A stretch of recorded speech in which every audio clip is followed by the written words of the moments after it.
আসসালামু আলাইকুম সবাইকে। আজকে আমরা চ্যানেলের নাম যদিও ফিজিক্স স্প্রিং। তো আমরা আজকে একটা কেমিস্ট্রি ক্লাস দেখব। আশা রাখি সবাই স্ক্রিনটা দেখতে পাচ্ছি। তো টপিকটা হচ্ছে টাইট্রেশন। আমি জানি এই টপিকটা নিয়ে সবার অনেক সমস্যা। টাইট্রেশনের ম্যাথ, টাইট্রেশনের থিওরিক্যাল কোশ্চেন সবার অনেক কষ্ট হয় এবং আমার অনেক হতো। অনেস্টলি বলতে গেলে আমি টাইট্রেশন পারতামই না, পারিও না এখনো। কিন্তু কিছুটা তোমাদের জন্য শিখেছি, এখন তোমাদের শেখানোর চেষ্টা করব। আশা রাখি এই ক্লাসটা করার পর টাইট্রেশনের সম্পর্কে সকল ধারণা তোমার চেঞ্জ হয়ে যাবে। তো প্রথমে বলি টাইটেশনের এত সহজ একটা টপিক, কিন্তু সবার এত সমস্যা কেন? তো সমস্যা হওয়ার মূল একটা কারণ যেটা, সেটা আমি মনে করি সেটা হচ্ছে, ভাই টাইটেশন একটা প্র্যাকটিক্যাল কাজ। তো প্র্যাকটিক্যাল কাজকে থিওরিটিক্যালি পড়া এবং ম্যাথমেটিক্যালি সেটাকে তোমার হচ্ছে খাতায় অ্যাপ্রুভ করা, পরীক্ষায় লিখে দেওয়া আসা বেশ টাফ। তো আমি যখন জিনিসটা রিলেট করতে পারবো না, ঘটনাটা আসলে ঘটছে কি, টাইটেশনটা কি, তাহলে কিন্তু আমি পড়তেও পারবো না, জিনিসটা রিলেটও করতে পারবো না। তাই টাইট্রেশনটা ভালো মতো শিখতে হলে আমাকে আগে প্র্যাকটিক্যাল টাইট্রেশন, ঘটনাটা ঘটে কি, জিনিসটা আসলে কি সম্পর্কে আমাকে কিছুটা ধারণা রাখতে হবে। তো চলো, আমরা কথা না বাড়িয়ে খুব দ্রুত ক্লাসটা খুব ফাস্ট শেষ করার চেষ্টা করি। একটা ক্লাসে টাইট্রেশন হয়ে যাবে আশা রাখি। তো প্রথমেই আমাকে একটা খেয়াল রাখতে হবে যে টাইট্রেশন প্রক্রিয়ায় সাধারণত তিনটা রাসায়নিক পদার্থ ব্যবহৃত হয়। কয়টা? তিনটা রাসায়নিক পদার্থ ব্যবহৃত হয়। তো এখানে স্ক্রিনে দেখাই যাচ্ছে। প্রথমেই যদি আমি প্রায়োরিটাইজ করি, প্রথমেই আমার লাগে প্রমাণ দ্রবণ, ইংরেজিতে বলা হয় স্ট্যান্ডার্ড সলিউশন। প্রমাণ দ্রবণ বলতে আসলে কি বোঝায়? তোমরা ক্লাস 9-10-এ প্রমাণ ঘনমাত্রার দ্রবণ সম্পর্কে পড়ে আসছো। আমরা জানি তাকে প্রমাণ দ্রবণ বলা হয়, মানে প্রমাণ শব্দটা দ্বারা বোঝায় যার ঘনমাত্রা আমি আগে থেকে জানি। তাহলে প্রমাণ মানে কি? যার ঘনমাত্রা আমি আগে থেকে জানি। কথাটা বুঝতে পারলাম? এখন থেকে খেয়াল রাখবো, প্রমাণ মানে যার ঘনমাত্রা আমি আগে থেকে জানি। এটা এখানে লেখা আছে যে যার ঘনমাত্রা আগে থেকে জানা থাকে তাকে আমি বলতেছি হচ্ছে আমার প্রমাণ দ্রবণ। ওকে। এবার হচ্ছে অজানা ঘনমাত্রার দ্রবণ। একটা থাকবে জানা ঘনমাত্রার দ্রবণ, একটা থাকবে অজানা ঘনমাত্রার দ্রবণ। যেটা জানা ঘনমাত্রার দ্রবণ তাকে বলা হয় প্রমাণ দ্রবণ। আর যেটা অজানা ঘনমাত্রার দ্রবণ, তার ঘনমাত্রাটাই বের করাটাই হচ্ছে আমার মূল উদ্দেশ্য। এই প্রসেসটাকে আমি বলি টাইট্রেশন। এখানে কোটেশন করে লেখাও আছে যে মূলত টাইট্রেশন পদ্ধতি ব্যবহার করি এর ঘনমাত্রা আমরা নির্ণয় করি বা নির্ণয় করতে হয়। তাহলে বুঝতে পারলাম। তাহলে অজানা ঘনমাত্রার দ্রবণটা আমরা বের করি হচ্ছে টাইট্রেশন পদ্ধতিকে ব্যবহার করে। এবং লাস্টে আরেকটা ইম্পর্টেন্ট জিনিসের ব্যবহার করতে হয়, সেটা হচ্ছে নির্দেশক, বা ইংরেজিতে আমরা বলি ইন্ডিকেটর। নির্দেশক, যে কিনা এটাকে আমাকে অ্যাসিস্ট করবে, এই পুরো টাইটেশন প্রক্রিয়াটাকে সহায়তা করবে যেন আমি সুন্দর মতো করতে পারি এবং সেখানে একটা উল্লেখযোগ্য পরিবর্তন আনে। আমরা একটু পরে দেখবো পরিবর্তনটা কি, পরিবর্তনটা সে কিভাবে আনে সবকিছু জানতে পারবো। তার আগে আমরা একটু দেখে নিই যে টাইটেশন আমরা কোন কোন সরঞ্জামগুলো ব্যবহার করি। দেখো এখানে সরঞ্জামগুলো এঁকে দেওয়া আছে, চমৎকার করে এখানে দেওয়া আছে একটা সরঞ্জাম, সেটা হচ্ছে বুলেট। আমরা বইয়ের মধ্যে অনেক পড়ছি বুলেট বুলেট বুলেট। বুলেট আসলে কি, দেখতে কেমন, এটা খায় নাকি মাথায় দেয়, সেটা কিন্তু আমরা জানি না। কিন্তু আমরা আজকে চিত্রটা দেখে বুঝতে পারবো বুলেটটা আসলে কি। দেখো বুলেটটা আসলে এরকম দাগ দাগ, অনেক অনেক দাগ দাগ দাগ দাগ যুক্ত একটা লম্বা একটা ফানেলের মতো, লম্বা একটা কি বলে একটা পাইপের মতো অংশ, যার নিচের দিকের অংশটা একটু সরু সরু হয়ে মুখটা কিন্তু খোলা থাকবে। লাইক এই কলমটার মতো, তুমি যদি কলমটা দেখতে পাও, কলমটা যেমন দেখতে, এটা একটা বড় কলমের মতো দেখতে একটা চিকন পাইপের মতো একটা অংশ, বা একটা কি বলে একটা আহ, পাত্র, যেখানে আমরা পদার্থটাকে, বিভিন্ন পদার্থকে রাখতে পারি। এবং এই পাত্রটার দাগ, গায়ের মধ্যে অনেক দাগ কাটা থাকে। দাগ দিয়ে বোঝায় কোনটা কত এমএল, কত আয়তনের, বিভিন্ন আয়তন সম্পর্কিত দাগ দেওয়া থাকে। আর এই জিনিসটার একদম নিচের দিকের অংশটা খুবই সংকুচিত অবস্থায় থাকে, কিন্তু মুখটা খোলা থাকে। কারণ মুখ না খোলা থাকলে এখান থেকে এই পদার্থটাকে আমি বের করবো কিভাবে, বুঝতে পারছো? তাহলে এই জিনিসটার একদম উপরের মাথাটাও অনেক বড় করে গোল খোলা। দেখো এই জিনিসটার একদম উপরের অংশটাও একদম মনে করো একটা পাইপের মতো গোল খোলা। আর নিচের দিকটাও খোলা কিন্তু সংকুচিত অবস্থায়। আর এখানে একটা ট্রিগার থাকে। ট্রিগারটা কি করে বলো তো? ট্রিগারটা হচ্ছে পানির টেপের মাথার মতো, বুঝতে পারছো? পানির টেপ যখন আমরা খুলে দেই, কল দিয়ে পানি পড়ে, এই টেপটা বা এই ট্রিগারটা যখন আমরা ওপেন করে দিই, তখন এখানে ফোটায় ফোটায় পানি পড়বে। আমার উপরে ডিপেন্ড করে আমি কি টিকিটটা অনেক বেশি খুলতেছি নাকি অল্প খুলতেছি। অল্প খুললে আস্তে আস্তে পড়বে, বেশি খুলে দিলে একদম গড়গড়িয়ে পড়তে থাকবে, বুঝতে পারছি? আর এখানে যে দাগগুলো আছে, দাগগুলো হচ্ছে কিসের সূচনা করে? সে সূচিত করে আয়তনকে সূচিত করে, বুঝতে পারলাম? ওকে। তো এই জিনিসটা, হাত নাই পা নাই, তাহলে এর ধরে রাখার জন্য একটা স্ট্যান্ড লাগবে। স্ট্যান্ডটাকে আমরা বলি ক্ল্যাম্প। এই ক্ল্যাম্প বা এই স্ট্যান্ড, এটাকে কি বলে? ক্ল্যাম্প। ক্ল্যাম্প মানে এটা জাস্ট ফ্যান্সি ওয়ার্ড, তুমি এটা একটা স্ট্যান্ড হিসেবে চিনে রাখো। এটা কি করবে? এটাকে ধরে রাখবে, ধরে দাঁড় করে রাখবে। ওকে। তাহলে এই বুলেটের কাজ কি এখানে সামারাইজ করে দেওয়া আছে। বিকার হতে, এখন আবার বিকার আবার কি, বিকার একটু পরে দেখতেছি। বিকার হতে প্রমাণ দ্রবণ এটিতে ঢেলে রাখা হয়। তাহলে একটু খুবই গুরুত্বপূর্ণ কথা মনে রাখতে হবে, বুলেটের মধ্যে আমি কাকে রাখি? প্রমাণ দ্রবণকে রাখি, এটা মনে রাখতে হবে। বুলেটের মধ্যে কাকে রাখি? বুলেটের মধ্যে আমি প্রমাণ দ্রবণকে রাখি। প্রমাণ দ্রবণ তাহলে আগে কোথায় ছিল? আগে সে বিকারে ছিল। বিকার মানে হচ্ছে একটা মগের মতো একটা পাত্র, অনেক বড়, একটু বড়, গোলাকার, সিলিন্ড্রিকাল আকৃতি, এবং উপরে নিচে সমান। তো এরকম একটা পাত্র, সেটাকে আমরা বিকার বলি। বিকারে আগে প্রমাণ দ্রবণ ছিল, কিন্তু বিকার অনেক বড় একটা পাত্র, এখান থেকে নিয়ে আমি কাজ করতে পারবো না। তাই আমি কি করলাম, আমি আমার এই যে বুরেট, সেখানে একটা নির্দিষ্ট পরিমাণ, বা একটা নির্দিষ্ট পরিমাণ না, মানে একটা পর্যাপ্ত যতটুকু প্রয়োজন অতটুকু আমি হচ্ছে এখানে প্রমাণ দ্রবণটা এনে রাখলাম। ওকে, বুরেটের পরিচয় গেল। এবার কনিক্যাল ফ্লাক্সের দিকে যাই। কনিক্যাল ফ্লাক্সের নাম কনিক্যাল হয়েছে কেন? কারণ সে ত্রিকোণা শেপের, ত্রিভুজের মতো দেখতে। এবং তার যে কাজটা কি? তার কাজ হচ্ছে অজানা ঘনমাত্রা দ্রব বা দ্রবণ এই পাত্রে আমরা রেখে টাইট্রেশন করি। তাহলে এই জিনিসটা খেয়াল রাখতে হবে। জানা ঘনমাত্রা দ্রবণ, যার নাম হচ্ছে প্রমাণ দ্রবণ, তাকে রাখা হয় কোথায়? তাকে রাখা হয় বুরেটে। আর অজানা ঘনমাত্রা দ্রবণ, যার ঘনমাত্রা আমি জানি, তাকে রাখা হবে কনিক্যাল ফ্লাক্সে, মনে থাকবে? ওকে। এবার আমরা শিখব পিপেট। পিপেট নামে একটা অংশ আছে। পিপেটটা কি করে? পিপেট ম্যানুয়াল পিপেট হইতে পারে, আবার নতুন একটু সুন্দর, ভালো ভালো ডিজিটালাইজড, ডিজিটাল বলা যায় না, আধুনিক পিপেট হইতে পারে। ম্যানুয়াল পিপেট কি? একটা নর্মাল পাইপ, যেখানে তোমাকে কি করা লাগে? মুখ দিয়ে সাকশন করা লাগে। সাকশন মানে কি? মুখ দিয়ে তুমি চুষবা, চুষে ওই জিনিসটাকে, একটা পদার্থকে, ওই তোমার হচ্ছে পিপেটের মধ্যে করে এটা নির্দিষ্ট অ্যামাউন্টে তুমি নিতে হবে, ঠিক আছে? তো এখন এটা হচ্ছে খুব মান্ধাতার আমলে যে সকল কলেজগুলো আছে যাদের কাছে আধুনিক পিপেট নাই, তারা এরকম এগুলো প্র্যাকটিস করে। বাট যেগুলা, যে সকল কলেজ আপডেটেড, তাদের ওখানে দেখবে যে মানে একদম কি বলে, আধুনিক পিপেট আছে, যেখানে এখানে একটা সার্কুলার অংশ থাকে, একটা চাকার মতো স্ক্রু থাকে, গিয়ার থাকে, এটা ঘুরাইলে অটোমেটিক পানি এটার মধ্যে উঠে চলে আসে। তো বুঝতে পারছি? ওকে। তাহলে পিপেটের কাজটা কি? পিপেটের কাজটা হচ্ছে, এই যে বিকার থেকে তুমি কনিক্যাল ফ্লাক্সকে, তোমার হচ্ছে জানা ঘনমাত্রার, সরি, অজানা ঘনমাত্রার পদার্থটাকে নিবা। কিভাবে নিবা? সেটা হচ্ছে পিপেটের সহায়তা নিতে হয়। তাহলে এখানে একটা কথা আছে, বিকারে তাহলে আসলে কি জানা ঘনমাত্রা অজানা ঘনমাত্রা দুইটা হয়ে গেল না? না, এখানে দুইটা ভিন্ন বিকারের কথা বলা হইতেছে। একটা বিকারে প্রমাণ দ্রবণ থাকবে, আরেকটা বিকারে তোমার হচ্ছে আহ, জানা, সরি, অজানা ঘনমাত্রার দ্রবটা থাকবে, ঠিক আছে? একটা বিকারে থাকবে প্রমাণ দ্রবণ বা অজানা, তোমার হচ্ছে জানা ঘনমাত্রার দ্রব, আরেকটাতে থাকবে অজানা ঘনমাত্রার দ্রব। প্রথম বিকার, যেটার মধ্যে তোমার প্রমাণ দ্রবণ আছে, সেটার থেকে আমি বুরেটে নিব প্রমাণ দ্রবণকে। প্রমাণ দ্রবণকে বিকার থেকে বুরেটে নিব।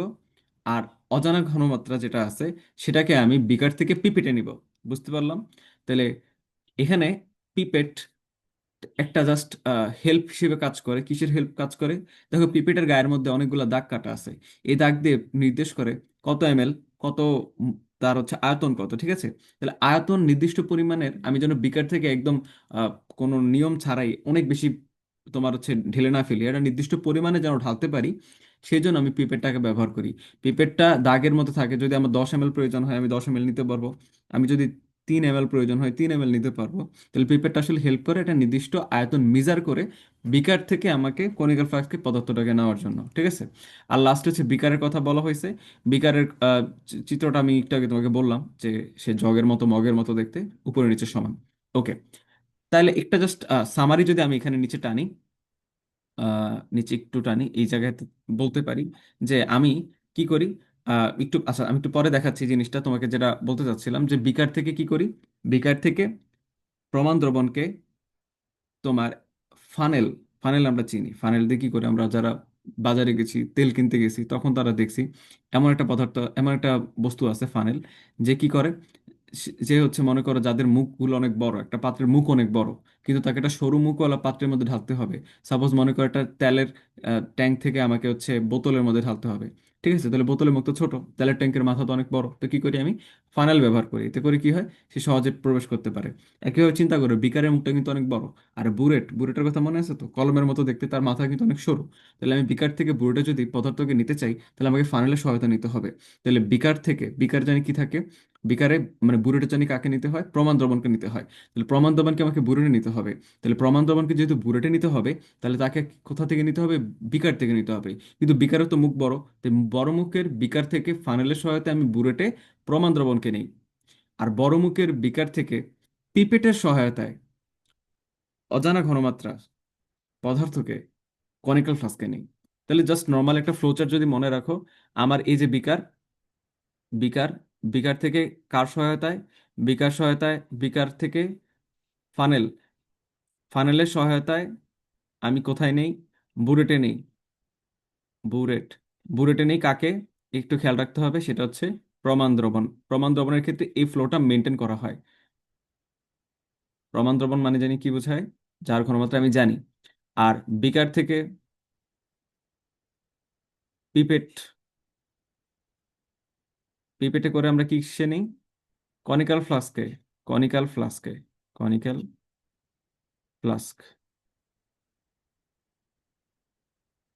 ফ্লাস্কে নেই। কাকে নেই? জানা ঘনমাত্রার দ্রবণকে নেই। জানা ঘনমাত্রার দ্রবণ। ওকে, আশা রাখি বুঝতে পেরেছি। ওকে, জানা ঘনমাত্রার দ্রবণকে নেই। তাহলে এই দুইটা প্রসেস আমরা বুঝতে পারলাম। প্র্যাকটিক্যাল কি বলে, আমরা টাইটেশন করতেছি, তার কিছুটা ধাপ আমরা বুঝতে পারছি। এবার আমরা যাব টাইটেশন আসলে মোট কত প্রকার। এখন এটা কেন জানা প্রয়োজন? কারণ এক এক রকম টাইটেশন এক এক রকম হয়, কিন্তু আমরা ইন্টারমিডিয়েটের বইয়ে আমরা শুধুমাত্র তোমার হচ্ছে অ্যাসিড খাত টাইটেশনটা নিয়ে পড়াশোনা করব। যেহেতু অ্যাসিড খাত টাইটেশন নিয়ে পড়াশোনা করব, তো বাকি টাইটেশনগুলোর নামগুলো শিখে রাখলে তো সমস্যা নেই, তাই না? তো টাইটেশন মূলত তিন প্রকার হয়। কত প্রকার হয়? তিন প্রকার। একটা হচ্ছে অ্যাসিড খাত টাইটেশন, একটা হচ্ছে জারণ বিজারণ টাইটেশন, একটা হচ্ছে রাসায়নিক গতিবিদ্যার টাইটেশন। ইংরেজি তুমি অনেক সুন্দর করে বলতে পারবো যে আমি অ্যাসিড বেস টাইটেশন, তোমার হচ্ছে রিডক্স টাইট্রেশন বা জারণ বিজারণ টাইট্রেশন, আর হচ্ছে তোমার chemical kinematics titration, kinetic titration. তো এখানে একটা ব্রেকেট দিয়ে সুন্দর করে লেখা আছে যে নির্দেশক নামে একটা পদার্থ লাগে। নির্দেশক কি সেটা তোমরা 9-10-এ পড়ছিলা। নির্দেশক হচ্ছে সে কিনা কি করবে, সে নির্দেশ করবে কোন একটা পদার্থকে অ্যাসিড নাকি ক্ষার, সেটা নির্দেশ করে কি নির্দেশক, নির্দেশ করে, তাই তো? তো অ্যাসিড ক্ষার টাইট্রেশন আমরা নির্দেশকরা ব্যবহার করি, অথবা জারণ বিজারণ টাইট্রেশনও নির্দেশকরা ব্যবহার করা লাগে। কিন্তু রাসায়নিক গতিবিদ্যা যে টাইটেশন, সেখানে নির্দেশক লাগে না, সেখানে কোনো প্রশমন বিক্রিয়াই ঘটে না, তো আমার নির্দেশকের প্রয়োজন কি, তাই না? ওকে, এবার টাইটেশনে দুইজন আহ, চরিত্র আছে। দুইটা চরিত্র সম্পর্কে তোমার টাইটেশনের দুইজন চরিত্র এখানে অভিনয় করে বা কাজ করে। এই দুইজনকে সম্পর্কে তোমার জানতে হবে। একটাকে আমরা বলি টাইট্রান্ট বা টাইটার, আর আরেকটাকে বলা হয় টাইট্রেট বা টাইট্রেন্ট। ঠিক আছে?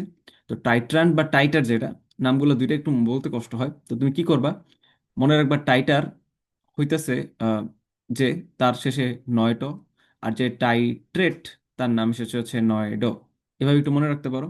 নাম মনে রাখতে একটু কষ্ট হবে, আমি জানি। 2-3 বার পড়লে দেখো সহজ হয়ে গেছে, মুখস্থ করা যাবে। খুব কঠিন না, 2-3 বার করে রিডিং পড়বা, খাতায় না দেখে লিখবা, মুখস্থ হয়ে গেছে। এবার টাইট্রান্টের সংখ্যাটা আমি লিখছি, আর টাইট্রেটের সংখ্যাটা তোমাদের জন্য আমি দিয়ে রাখছি, আমি আশা রাখি তোমরা লিখতে পারবা। টাইট্রান্টের যে সংখ্যাটা সেটা এখানে বলা আছে যে আয়তনিক বিশ্লেষণকালে টাইট্রেশনে ব্যবহৃত প্রমাণ দ্রবণ বা জ্ঞাত ঘনমাত্রার দ্রবণটিকে টাইট্রেন্ট বা টাইটার বলে। মানে মূল কথা হচ্ছে যে আমরা পড়ছিলাম, আমরা দুজনে নিয়ে কাজ শুরু করছি। একজনের ঘনমাত্রা আমি জানি, আরেকজনের ঘনমাত্রা আমি জানি না। যার ঘনমাত্রা আমি জানি না, তার ঘনমাত্রা কত সেটাই আমি কিন্তু টাইট্রেশন পদ্ধতির সহায়তা বের করব। যার ঘনমাত্রাটা আমি জানি তাকে তো প্রমাণ দ্রবণ বলে, আর তারই আরেকটা নাম হচ্ছে টাইট্রান্ট বা টাইটার। তাহলে এখানে কি আমি টাইট্রেট বা টাইট্রান্ট বা টাইট্রেন্ট, সরি, এর সংজ্ঞা কি লিখতে পারবো? অবশ্যই লিখতে পারবো। কি হবে সংজ্ঞা? যে আয়তনিক বিশ্লেষণকালে টাইট্রেশনে ব্যবহৃত অজানা ঘনমাত্রার দ্রবণটিকেই বলা হয় টাইট্রেট অথবা আমার টাইট্রেন্ট। খুবই সহজ। ওকে, তাহলে আমাদের এই পেজের আউটকাম কি দাঁড়ালো? আমরা প্র্যাকটিক্যাল টাইট্রেশনে কাদের কাদের নিয়ে কাজ করি, এবং টাইট্রেশনে কোন কোন চরিত্র কাজ করে, টাইটার, টাইট্রান্ট অথবা টাইট্রেট, টাইট্রেন্ট, এবং প্রমাণ দ্রবণের রোলটা কি, অজানা ঘনমাত্রার রোলটা কি, টাইট্রেশন আসলে পারপাসটা কি, অজানা ঘনমাত্রার ঘনমাত্রাটা নির্ণয় করা, সেটা হচ্ছে আমার মূল পারপাস। এবং একই সাথে আমার টাইট্রেশন কত প্রকার হয়, অ্যাসিড ক্ষার টাইট্রেশন হইতে পারে, জারণ বিজারণ টাইট্রেশন হইতে পারে, রাসায়নিক গতিবিদ্যা টাইট্রেশন হইতে পারে, এবং নির্দেশক লাগে কেবল অ্যাসিড ক্ষার টাইট্রেশন এবং জারণ বিজারণ টাইট্রেশনে। আশা রাখি বুঝতে পেরেছি। ওকে, আমরা এবার নেক্সট পেজে যাব। আমরা লাস্ট পেজের একটা সামারি এখানে টানলাম, যে সাপোজ মনে করি এই একটা বিকার, এটা আমরা বলতে পারি বিকার 1, এটাকে বলে দিলাম যে বিকার 1, এটাকে বললাম যে বিকার 2। তো বিকার 1-এর মধ্যে থাকে আমার প্রমাণ দ্রবণ, বিকার 2-এ থাকে অজানা ঘনমাত্রার দ্রবণ। বিকার 1 থেকে ফানেলের সহায়তায় পর্যাপ্ত পরিমাণ, এই কথাটা একটু ইম্পর্টেন্ট, পর্যাপ্ত। পর্যাপ্ত কেন একটু পরে বলতেছি। পর্যাপ্ত পরিমাণ পদার্থ, বিকার 1-এ জানি কি থাকে, প্রমাণ দ্রবণ, তাহলে বিকার 1 থেকে পর্যাপ্ত পরিমাণ প্রমাণ দ্রবণ। ওকে, বিকার 1 থেকে পর্যাপ্ত পরিমাণ দ্রবণ। আচ্ছা, বিকার 1 থেকে পর্যাপ্ত পরিমাণ দ্রবণ আমি কি করব? বিকার 1 থেকে পর্যাপ্ত পরিমাণ দ্রবণ আমি ফানেলের সহায়তায় বুলেটের মধ্যে নিয়ে আসব। বিকার 1 থেকে পর্যাপ্ত পরিমাণ দ্রবণ ফানেলের সহায়তায় বুড়োটা নিয়ে আসবো। বিকার 2 থেকে অজানা ঘনমাত্রার দ্রবণ পিপেটের সহায়তায় নির্দিষ্ট পরিমাণ। এই দুইটা কথা দিয়ে তো কিন্তু পুরো টাইটেশন শেষ। দেখো, তোমরা পরিমাণগত রসায়নে একটা সূত্র আছে, পড়ছো কিনা আমি জানি না। আর এই জিনিসটা যারা গুণগত রসায়ন পড়ে আসছো তাদের অবশ্যই জানার কথা। সূত্রটা কি জানো? সূত্রটা বলা হয় লঘুকরণের সূত্র। কিসের সূত্র? লঘুকরণের সূত্র। আসলে কি পড়ছো? সূত্রটা হচ্ছে, কোন একটা পদার্থের ইনিশিয়ালি আয়তন যদি V1 হয়, ইনিশিয়ালি ঘনমাত্রা যদি S1 হয়, বিভিন্ন প্রসেস করার পরে দেখা গেল যে তার আয়তনটা পরিবর্তন হয়ে গেল, এবং আয়তনটা পরিবর্তন হয়ে দাঁড়ালো V2, এবং ঘনমাত্রাটা পরিবর্তন হয়ে গেলে দেখা গেল যে S2। কিন্তু তাদের পরিমাণের কোনো পরিবর্তন ঘটে নাই। যদি এটা হয়, তাহলে তাদের আগের যে তোমার ঘনমাত্রা এবং আয়তনের গুণফল V1S1 এবং পরবর্তীতে যে তার ঘনমাত্রা এবং আয়তনের গুণফল, এই দুইটার মান কিন্তু সমান হয়। এটাকে আমরা বলি লঘুকরণের সূত্র। কারণ আমি মুখে বলে দিচ্ছি পরিমাণের পরিবর্তন হয়নি। পরিমাণের পরিবর্তন হয় না, তার অর্থ কি দাঁড়াচ্ছে? তার অর্থ দাঁড়াচ্ছে আগের যে মূল সংখ্যা পরের মূল সংখ্যা সমান। আর মূল সংখ্যার একটা খুব উন্নত সূত্র বা খুব পরিচিত সূত্র আমরা জানি, সেটা কি? এটা হচ্ছে V × S। শর্ত হচ্ছে V এর এককটা লিটারে হইতে হবে। ঠিক আছে? তো এই সূত্র থেকে আমরা যদি বলে দিতেছি আয়তনের মানে পরিমাণের কোনো পরিবর্তন ঘটে নাই, আগের মূল সংখ্যা পরের মূল সংখ্যা সমান, তাহলে আমি মূল সংখ্যা সমান সমান N1 সমান সমান V1S1, N2 সমান সমান V2S2 লিখতে পারি। এই হচ্ছে লঘুকরণের সূত্র। আচ্ছা, আমাকে এটা বলো, লঘুকরণের সূত্র যদি এটা হয়, তাহলে এখান থেকে আমরা বলতে পারি যে সাপোজ আমি যদি তার ইনিশিয়াল আয়তনটা জানি, আমি যদি তার ইনিশিয়াল ঘনমাত্রাটা জানি, এবং তার পরবর্তীতে তার আয়তন সম্পর্কে জানি, কিন্তু তার ঘনমাত্রা সম্পর্কে আমি জানি না, পরবর্তীতে তার ঘনমাত্রা কত হইল।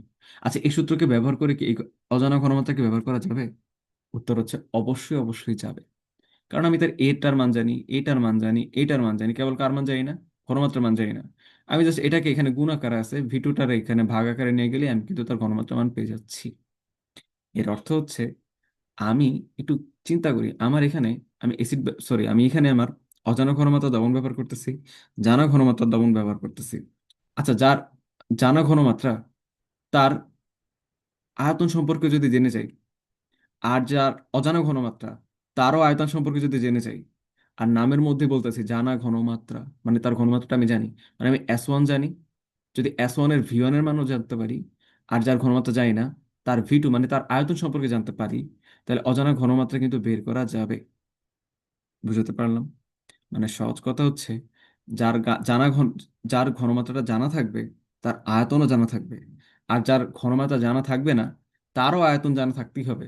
কারণ তাহলে কেবল আমি লঘুকরণের সূত্রতে তারা বসাইতে পারবো, এবং এই সূত্রকে ব্যবহার করে তার অজানা ঘনমাত্রার মানটা বের করে নিয়ে আসতে পারবো। বুঝতে পারলাম? তাহলে এই জন্য একটা খেয়াল করো, এই যে দেখো, পিপেটের সহায়তায় নির্দিষ্ট পরিমাণ। দেখো, কনিক্যাল ফ্লাক্সকে আমরা যে অজানা ঘনমাত্রাটা ব্যবহার করব, তার কি হবে? তার পরিমাণটা নির্দিষ্ট কেন বলে দিছে জানো? কারণ অজানা ঘনমাত্রাটা আগে থেকে দেওয়া থাকবে। আবার বলি, অজানা ঘনমাত্রাটার যে পদার্থ, তার আয়তন আগে থেকে দেওয়া থাকবে। যদি তার বলে যে তার আয়তন 10 ml লাগবে, তাহলে আমি কি 11 ml নিয়ে কাজ হবে? 20 ml নিলে কাজ হবে? হবে না। তাহলে তার আয়তন যদি 10 ml বলে দেয় আগে থেকে, তাহলে আমাকে 10 ml নিয়ে কাজ করতে হবে। এবার 10 ml কিভাবে নিব? তোমার বিকার এত বড় একটা পাত্র, তুমি কি হাতে করে নিয়ে রেখে দিবা? তোমার মেপে নিপে নিতে হবে না?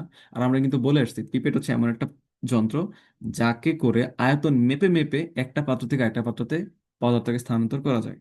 এই জন্য কিন্তু পিপেটটা ব্যবহার করা হয়েছে, কারণ জানে পিপেটটা নির্দিষ্ট পরিমাণ, আন্তাজে না কিন্তু নির্দিষ্ট পরিমাণ পদার্থ ওই অজানা, সরি, বিকার 2 থেকে অজানা ঘনমাত্রার দ্রবণ থেকে কনিক্যাল ফ্লাক্সকে নিতে পারবে। বুঝতে পারলাম? খুবই সহজ, এই জন্য নির্দিষ্ট বলা হয়েছে। কিন্তু দেখো, অঙ্ক তো আমার যদি এত সহজ হয় যে আমার V1 এর মান দেওয়া আছে, S1 এর মান দেওয়া আছে, V2 এর মান দেওয়া আছে, কেবল S2 এর মানটা নাই, তো আমি অঙ্ক করি, তোমার S2 এর মান বের করে ফেলতে পারি। টাইটেশন প্রসেসের দরকারটা কি? এখানে হচ্ছে একটা চমৎকার জিনিস। টাইটেশন প্রসেসের প্রয়োজনটা এই জন্য, কারণ তোমাকে যেটা প্রমাণ দ্রবণ, তার কেবল ঘনমাত্রা মান দেওয়া থাকবে, তার আয়তনের মান দেওয়া থাকবে না। বলা হবে না কত ঘনমাত্রার কারণে, কত আয়তনের কারণে, সরি, যেটা প্রমাণ দ্রবণ তার কত আয়তনের কারণে টাইটেশন ঘটবে, এই কথাটা বলা থাকবে না। এই আয়তন কত সেটাই তোমাকে বের করতে হবে। কেমনে বের করতে হবে? দেখো, এর আয়তন কত লাগবে, প্রমাণ দ্রবণের কত আয়তন লাগবে এই অজানা ঘনমাত্রা দ্রবণের সাথে বিক্রিয়া করতে এবং এই লৌহকরণ সূত্রকে সিদ্ধ করতে, তার মানটা কিন্তু দেওয়া নেই। তাহলে ঘনমাত্রা আসলে কত লাগবে আমি জানি না।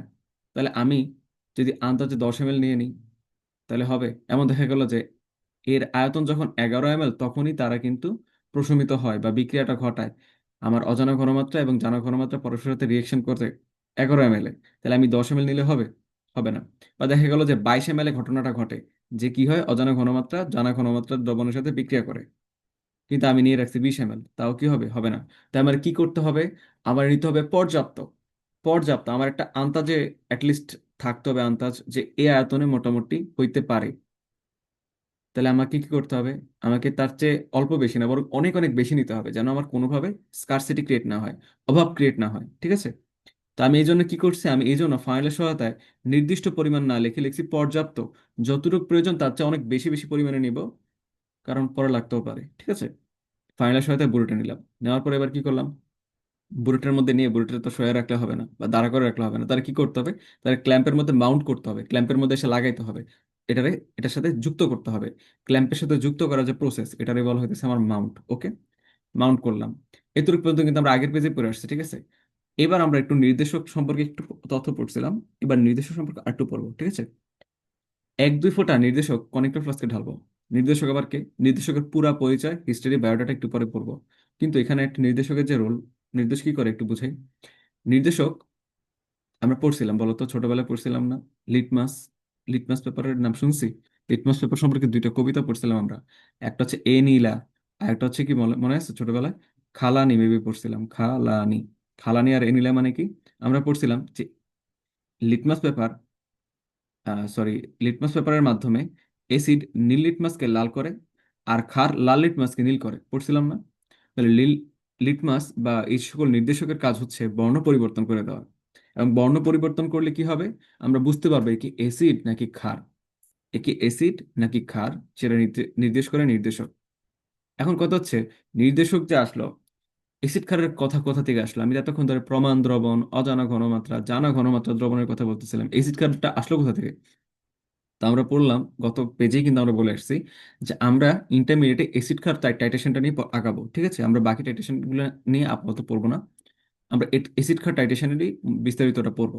ঠিক আছে? যেহেতু অ্যাসিড ক্ষার কথা আসছে, তাহলে অ্যাসিড ক্ষারের জন্য অবশ্যই একটা নির্দেশক লাগবে। এবং আমরা জানি অ্যাসিড ক্ষারের বিক্রিয়াতে নির্দেশকের যে রোল, রোলটা হচ্ছে সে কি করে? সে তার বর্ণ পরিবর্তন করে আমার একটা দ্রবণ অথবা মিশ্রণ সে কি অ্যাসিডীয় না ক্ষারীয় সেটা ব্যাখ্যা করে। এই জন্য নির্দেশক লাগবে। এবার নির্দেশকের কথা হচ্ছে, নির্দেশককে কিন্তু তুমি ঢালাওভাবে ঢেলে দিলে হবে না। নির্দেশককে তুমি অনেক অনেক পরিমাণে দিলে হবেই না। নির্দেশককে দিতে হবে 1 অথবা 2 ফোঁটা, বরং 1 ফোঁটাতেই কাজ হইলে ভালো। কেন এত কম, সেটার একটা ব্যাখ্যা আছে, একটু পরে বোঝাবো। ঠিক আছে? তো আমাদের টার্গেট হচ্ছে আমরা নির্দেশক ব্যবহার করব, কিন্তু নির্দেশকের ব্যবহার করতে হবে অতি অল্প। এখন তোমার মনে প্রশ্ন আসতে পারে, আচ্ছা বুঝলাম, অতি অল্প, তার একটা কারণ আছে, একটু পরে কারণটাও বুঝবো। কিন্তু কথা হচ্ছে, এত কম দেখে কাজ হবে? উত্তর হচ্ছে এত কম কি, এর চেয়েও কম দিলেও কাজ হয়ে যায়। তো তাই সেফ জোনে থাকার জন্য আমরা 1 ফোঁটা 2 ফোঁটা বলছি, বাট এতটাও লাগে না।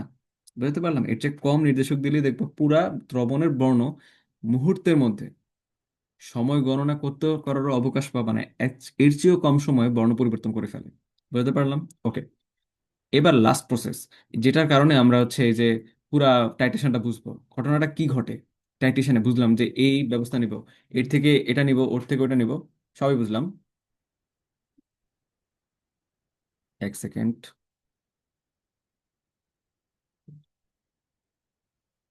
ওকে, সবই বুঝলাম, এর থেকে ওইটা নিব, এটার এইভাবে সাজাবো, এটার ওইভাবে ওইভাবে সাজাবো, সবই বুঝলাম। কিন্তু আমার প্রশ্ন হচ্ছে, সামনে আগাবে কিভাবে প্রক্রিয়াটা? কি হয়, বুলেটের নিচে কনিক্যাল ফ্লাস্কে রাখি, আমরা রাখি। ওকে, বুলেটের নিচে কনিক্যাল ফ্লাস্ক, বুলেট চিনছি, মনে আছে চেহারা? কনিক্যাল ফ্লাস্ক চিনছি, চেহারা মনে আছে। বুলেটের নিচে কনিক্যাল ফ্লাস্কে রাখবো। রাখার পরে কি করব? বুলেটের ওই যে ট্রিগারটার কথা বললাম না, কলের মাথার মতো, বাসার টেপের মাথা, টেপের মাথা খুলে দিলে আস্তে আস্তে পরে, অল্প ঘোরালে ফোটা ফোটা পড়ে, বেশি ঘোরালে গড়গড়িয়ে পড়ে। আমরা এখানে একদম খুলে ফেলবো না, খুবই ধীরে সুস্থে কন্ট্রোলের সাথে খুবই ধীরে ধীরে ঘুরাবো। এতে করে যেন খুবই ধীরে ধীরে এক এক ফোঁটা করে বুলেট থেকে প্রমাণ দ্রবণের যে দ্রবণটা আছে সেটা যেন কনিক্যাল ফ্লাস্কে এক এক ফোঁটা করে পড়ে। বেশি পড়ে গেলে আমরা দেখবো যে মুহূর্তের মধ্যে ঘটনা ঘটে গেছে, কিন্তু আমরা চাইছি ধীরে ধীরে করা, এবং আমরা ভুল রিডিং পাওয়ার সম্ভাবনা আছে। ওকে, আমরা ফোটায় ফোটায় প্রমাণ দ্রবণ কনিক্যাল ফ্লাস্কে ঢালতে থাকবো। কতক্ষণ পর্যন্ত ঢালতে থাকবো? উত্তর হচ্ছে যতক্ষণ পর্যন্ত না কনিক্যাল ফ্লাস্কে থাকা দ্রবণ এর বর্ণ পরিবর্তন হবে। খুব ইম্পর্টেন্ট কথা, দ্রবণ পরিবর্তন হবে। এটা আবার কি? দেখো, একটু বুঝো একটা কথা। দেখো, আমরা আগের পেজে লিখে আসছি মেবি, আমরা অ্যাসিড খাত টাইট্রেশন পড়বো, ঠিক আছে? অ্যাসিড খাত টাইট্রেশন পড়তে আসছি আমরা।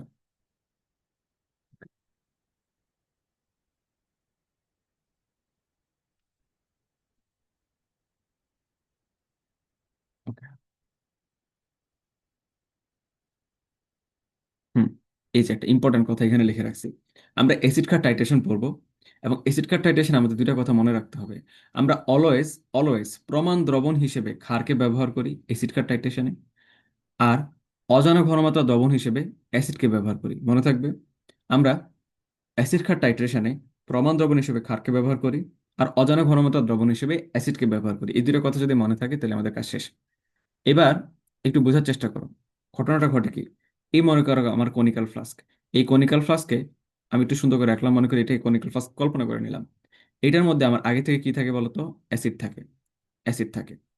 তা আমি বুলেট থেকে ফোটায় ফোটায় ফোটায় ফোটায় আমি হচ্ছে কি যুক্ত করতেছি বলতো? ক্ষার। কারণ ক্ষারকে আমরা ধরে নিতেছি অ্যাসিড কার্ব টাইট্রেশনের প্রমাণ দ্রবণ হিসেবে, আর অ্যাসিডকে ধরে নিতেছি এমন একটা পদার্থ যার ঘনমাত্রাটা আমি জানি না, এর ঘনমাত্রাটাই বের করতে হবে। অ্যাসিডের ঘনমাত্রা জানি না, বাট অ্যাসিডের আয়তন জানি। ক্ষারের ঘনমাত্রা জানি, কিন্তু ক্ষারের আয়তন জানি না। ক্ষারের আয়তনটা যদি কোনোভাবে বের করা যায়, তাহলে ক্ষারের তো প্রমাণ দ্রবণ ঘনমাত্রা আগে থেকে জানা আছে, কোনোভাবে যদি তার আয়তনটা বের করা যায়। অ্যাসিডের তো আয়তন আমরা জানি, কিন্তু ঘনমাত্রাটা জানি না, এতে করে কিন্তু অ্যাসিডের ওই আননোন ঘনমাত্রাটা আমি বের করে নিয়ে আসতে পারবো। এটাই হচ্ছে টাইট্রেশন প্রসেস। তো ঘটনা ঘটে কি, ক্ষার তুমি এক ফোঁটা এক ফোঁটা করে দিতে থাকবা, তাহলে অ্যাসিডটার মধ্যে অলরেডি আমরা কিন্তু নির্দেশক দিয়ে রাখছি। আচ্ছা, নির্দেশক অ্যাসিডের মধ্যে যেরকম কালার প্রদর্শন করবে, ক্ষারের মধ্যে কি একই কালার প্রদর্শন করবে? করবে না। একটু জাস্ট কল্পনা করো, আমি একটা চিন্তা করলাম যে একটা পাত্রতে অ্যাসিড আছে, কত পার্সেন্ট? অ্যাসিড 100%। এই পাত্রটাতে কনিক্যাল ফ্লাস্কে যখন আমি কোনো প্রকার ক্ষার অ্যাড করি নাই, তখন অ্যাসিড আছে 100% পুরোটাই অ্যাসিড। তাহলে এই অ্যাসিডে দেখা গেল আমি যে নির্দেশকটা ব্যবহার করতেছি সেটা মনে করো আহ, আহ, একটা বর্ণ প্রদর্শন করে।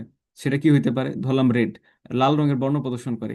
যে একটা নির্দেশককে যখন অ্যাসিডের মধ্যে রাখা হইলো, তাহলে অবশ্যই নির্দেশকের কাজ হচ্ছে বর্ণ প্রদর্শন করা। সে অ্যাসিডে এক প্রকার বর্ণ প্রদর্শন করবে এবং ক্ষারে এক প্রকার বর্ণ প্রদর্শন করবে। তো ওই সেম নির্দেশকের একটা বৈশিষ্ট্য দেখা গেল, আমি জাস্ট অ্যাজিউম করে নিতেছি যে আমি এখানে যে নির্দেশকটা ব্যবহার করতেছি আমি ধরে নিতেছি সে অ্যাসিডে লাল বর্ণ প্রদর্শন করে, এবং ধরে নিতেছি সে ক্ষার যখন অ্যাসিড না থেকে যদি ক্ষার হয়ে যায়, তাহলে তখন সে লাল না হয়ে নীল বর্ণ প্রদর্শন করবে। সাপোজ এটা কোন নির্দেশক আমি নিজেও জানি না, আমি ধরে নিতেছি। ওকে, তাহলে এমন একটা নির্দেশক যে অ্যাসিডে যখন পরিপূর্ণ থাকে অ্যাসিডে, তখন সে লাল বর্ণ প্রদর্শন করে, আর যখন সে ক্ষারের সংস্পর্শে আসে তখন সে নীল বর্ণ প্রদর্শন করে। যেহেতু এখন কনিক্যাল ফ্লাক্সে অ্যাসিড ছাড়া আর কেউ নাই, তাই সে অ্যাসিডের সাথে লাল বর্ণই প্রদর্শন করবে। ওকে, কিন্তু আমি যখন ওই যে বুলেটের মুখটা খুলে দিলাম, তখন ফোটায় ফোটায় ফোটায় ফোটায় কিন্তু ক্ষার যুক্ত হওয়া শুরু করলো। একটু পরে দেখা গেল ক্ষার যে যুক্ত হওয়া শুরু করলো, অ্যাসিডের পরিমাণটা কিন্তু আর 100% নাই।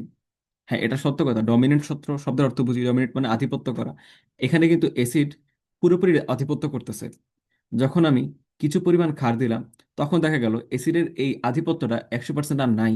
অ্যাসিডের যে আধিপত্যটা সেটা দেখা গেল 90%-এ নেমে আসছে। কারণ এখন আর অ্যাসিড একা কনিক্যাল ফ্লাক্সে অবস্থিত না। এই পাত্রতে একই সাথে অ্যাসিডও আছে, আবার কিছু পরিমাণ ক্ষারও। ক্ষার দেখা গেল যে ক্ষারের ডমিনেন্স 10% দেখা গেল, যে ক্ষারের আধিপত্য কত পার্সেন্ট? 10%। আর অ্যাসিডের আধিপত্য কত পার্সেন্ট দেখা যাচ্ছে? 90%। কারণ অ্যাসিড কিছুটা যুক্ত হয়েছে, কিন্তু অ্যাসিডের পরিমাণ কিন্তু বাড়তেছে না, কারণ তার আয়তনটা নির্দিষ্ট বলে দিছিলাম। আর ক্ষারের কিন্তু পরিমাণ পর্যাপ্ত, তুমি চাইলে আরো বেশি অ্যাড করতে পারবা। তাহলে বেস কিন্তু বা ক্ষার কিন্তু প্রতিনিয়ত অ্যাড করেই যাওয়া হচ্ছে, অ্যাড করেই যাওয়া হচ্ছে। এবং একটা সময় দেখা যাবে যে অ্যাসিডের যে ডমিনেন্সটা সেটা আরো কমতে কমতে, সাপোজ মনে করো 40%, 50% নেমে আসছে। এবং ক্ষারেরও ডমিনেন্স বা আধিপত্যটা 50% নেমে আসছে, কারণ আমি এত পরিমাণ ক্ষার যুক্ত করে দিছি যেটা অ্যাসিডের যে আধিপত্য সেটা 100% থেকে কমিয়ে 50% নিয়ে আসছে। আর ক্ষারের আধিপত্য 50%-এ চলে গেছে। এই মুহূর্তেও এই যে আমার অ্যাসিডটা, অ্যাসিডের মধ্যে নির্দেশকটা এতক্ষণ নীলবর্ণ প্রদর্শন করতেছিল, এখন সে কিন্তু কোনো বর্ণ প্রদর্শন করবে না। কেন করবে না বলতো? পাত্রতে সমান পরিমাণ অ্যাসিড, সমান পরিমাণ ক্ষার অবস্থিত আছে। তাহলে সে অ্যাসিডে এক প্রকার বর্ণ প্রদর্শন করে, ক্ষারে আরেক প্রকার বর্ণ প্রদর্শন করে।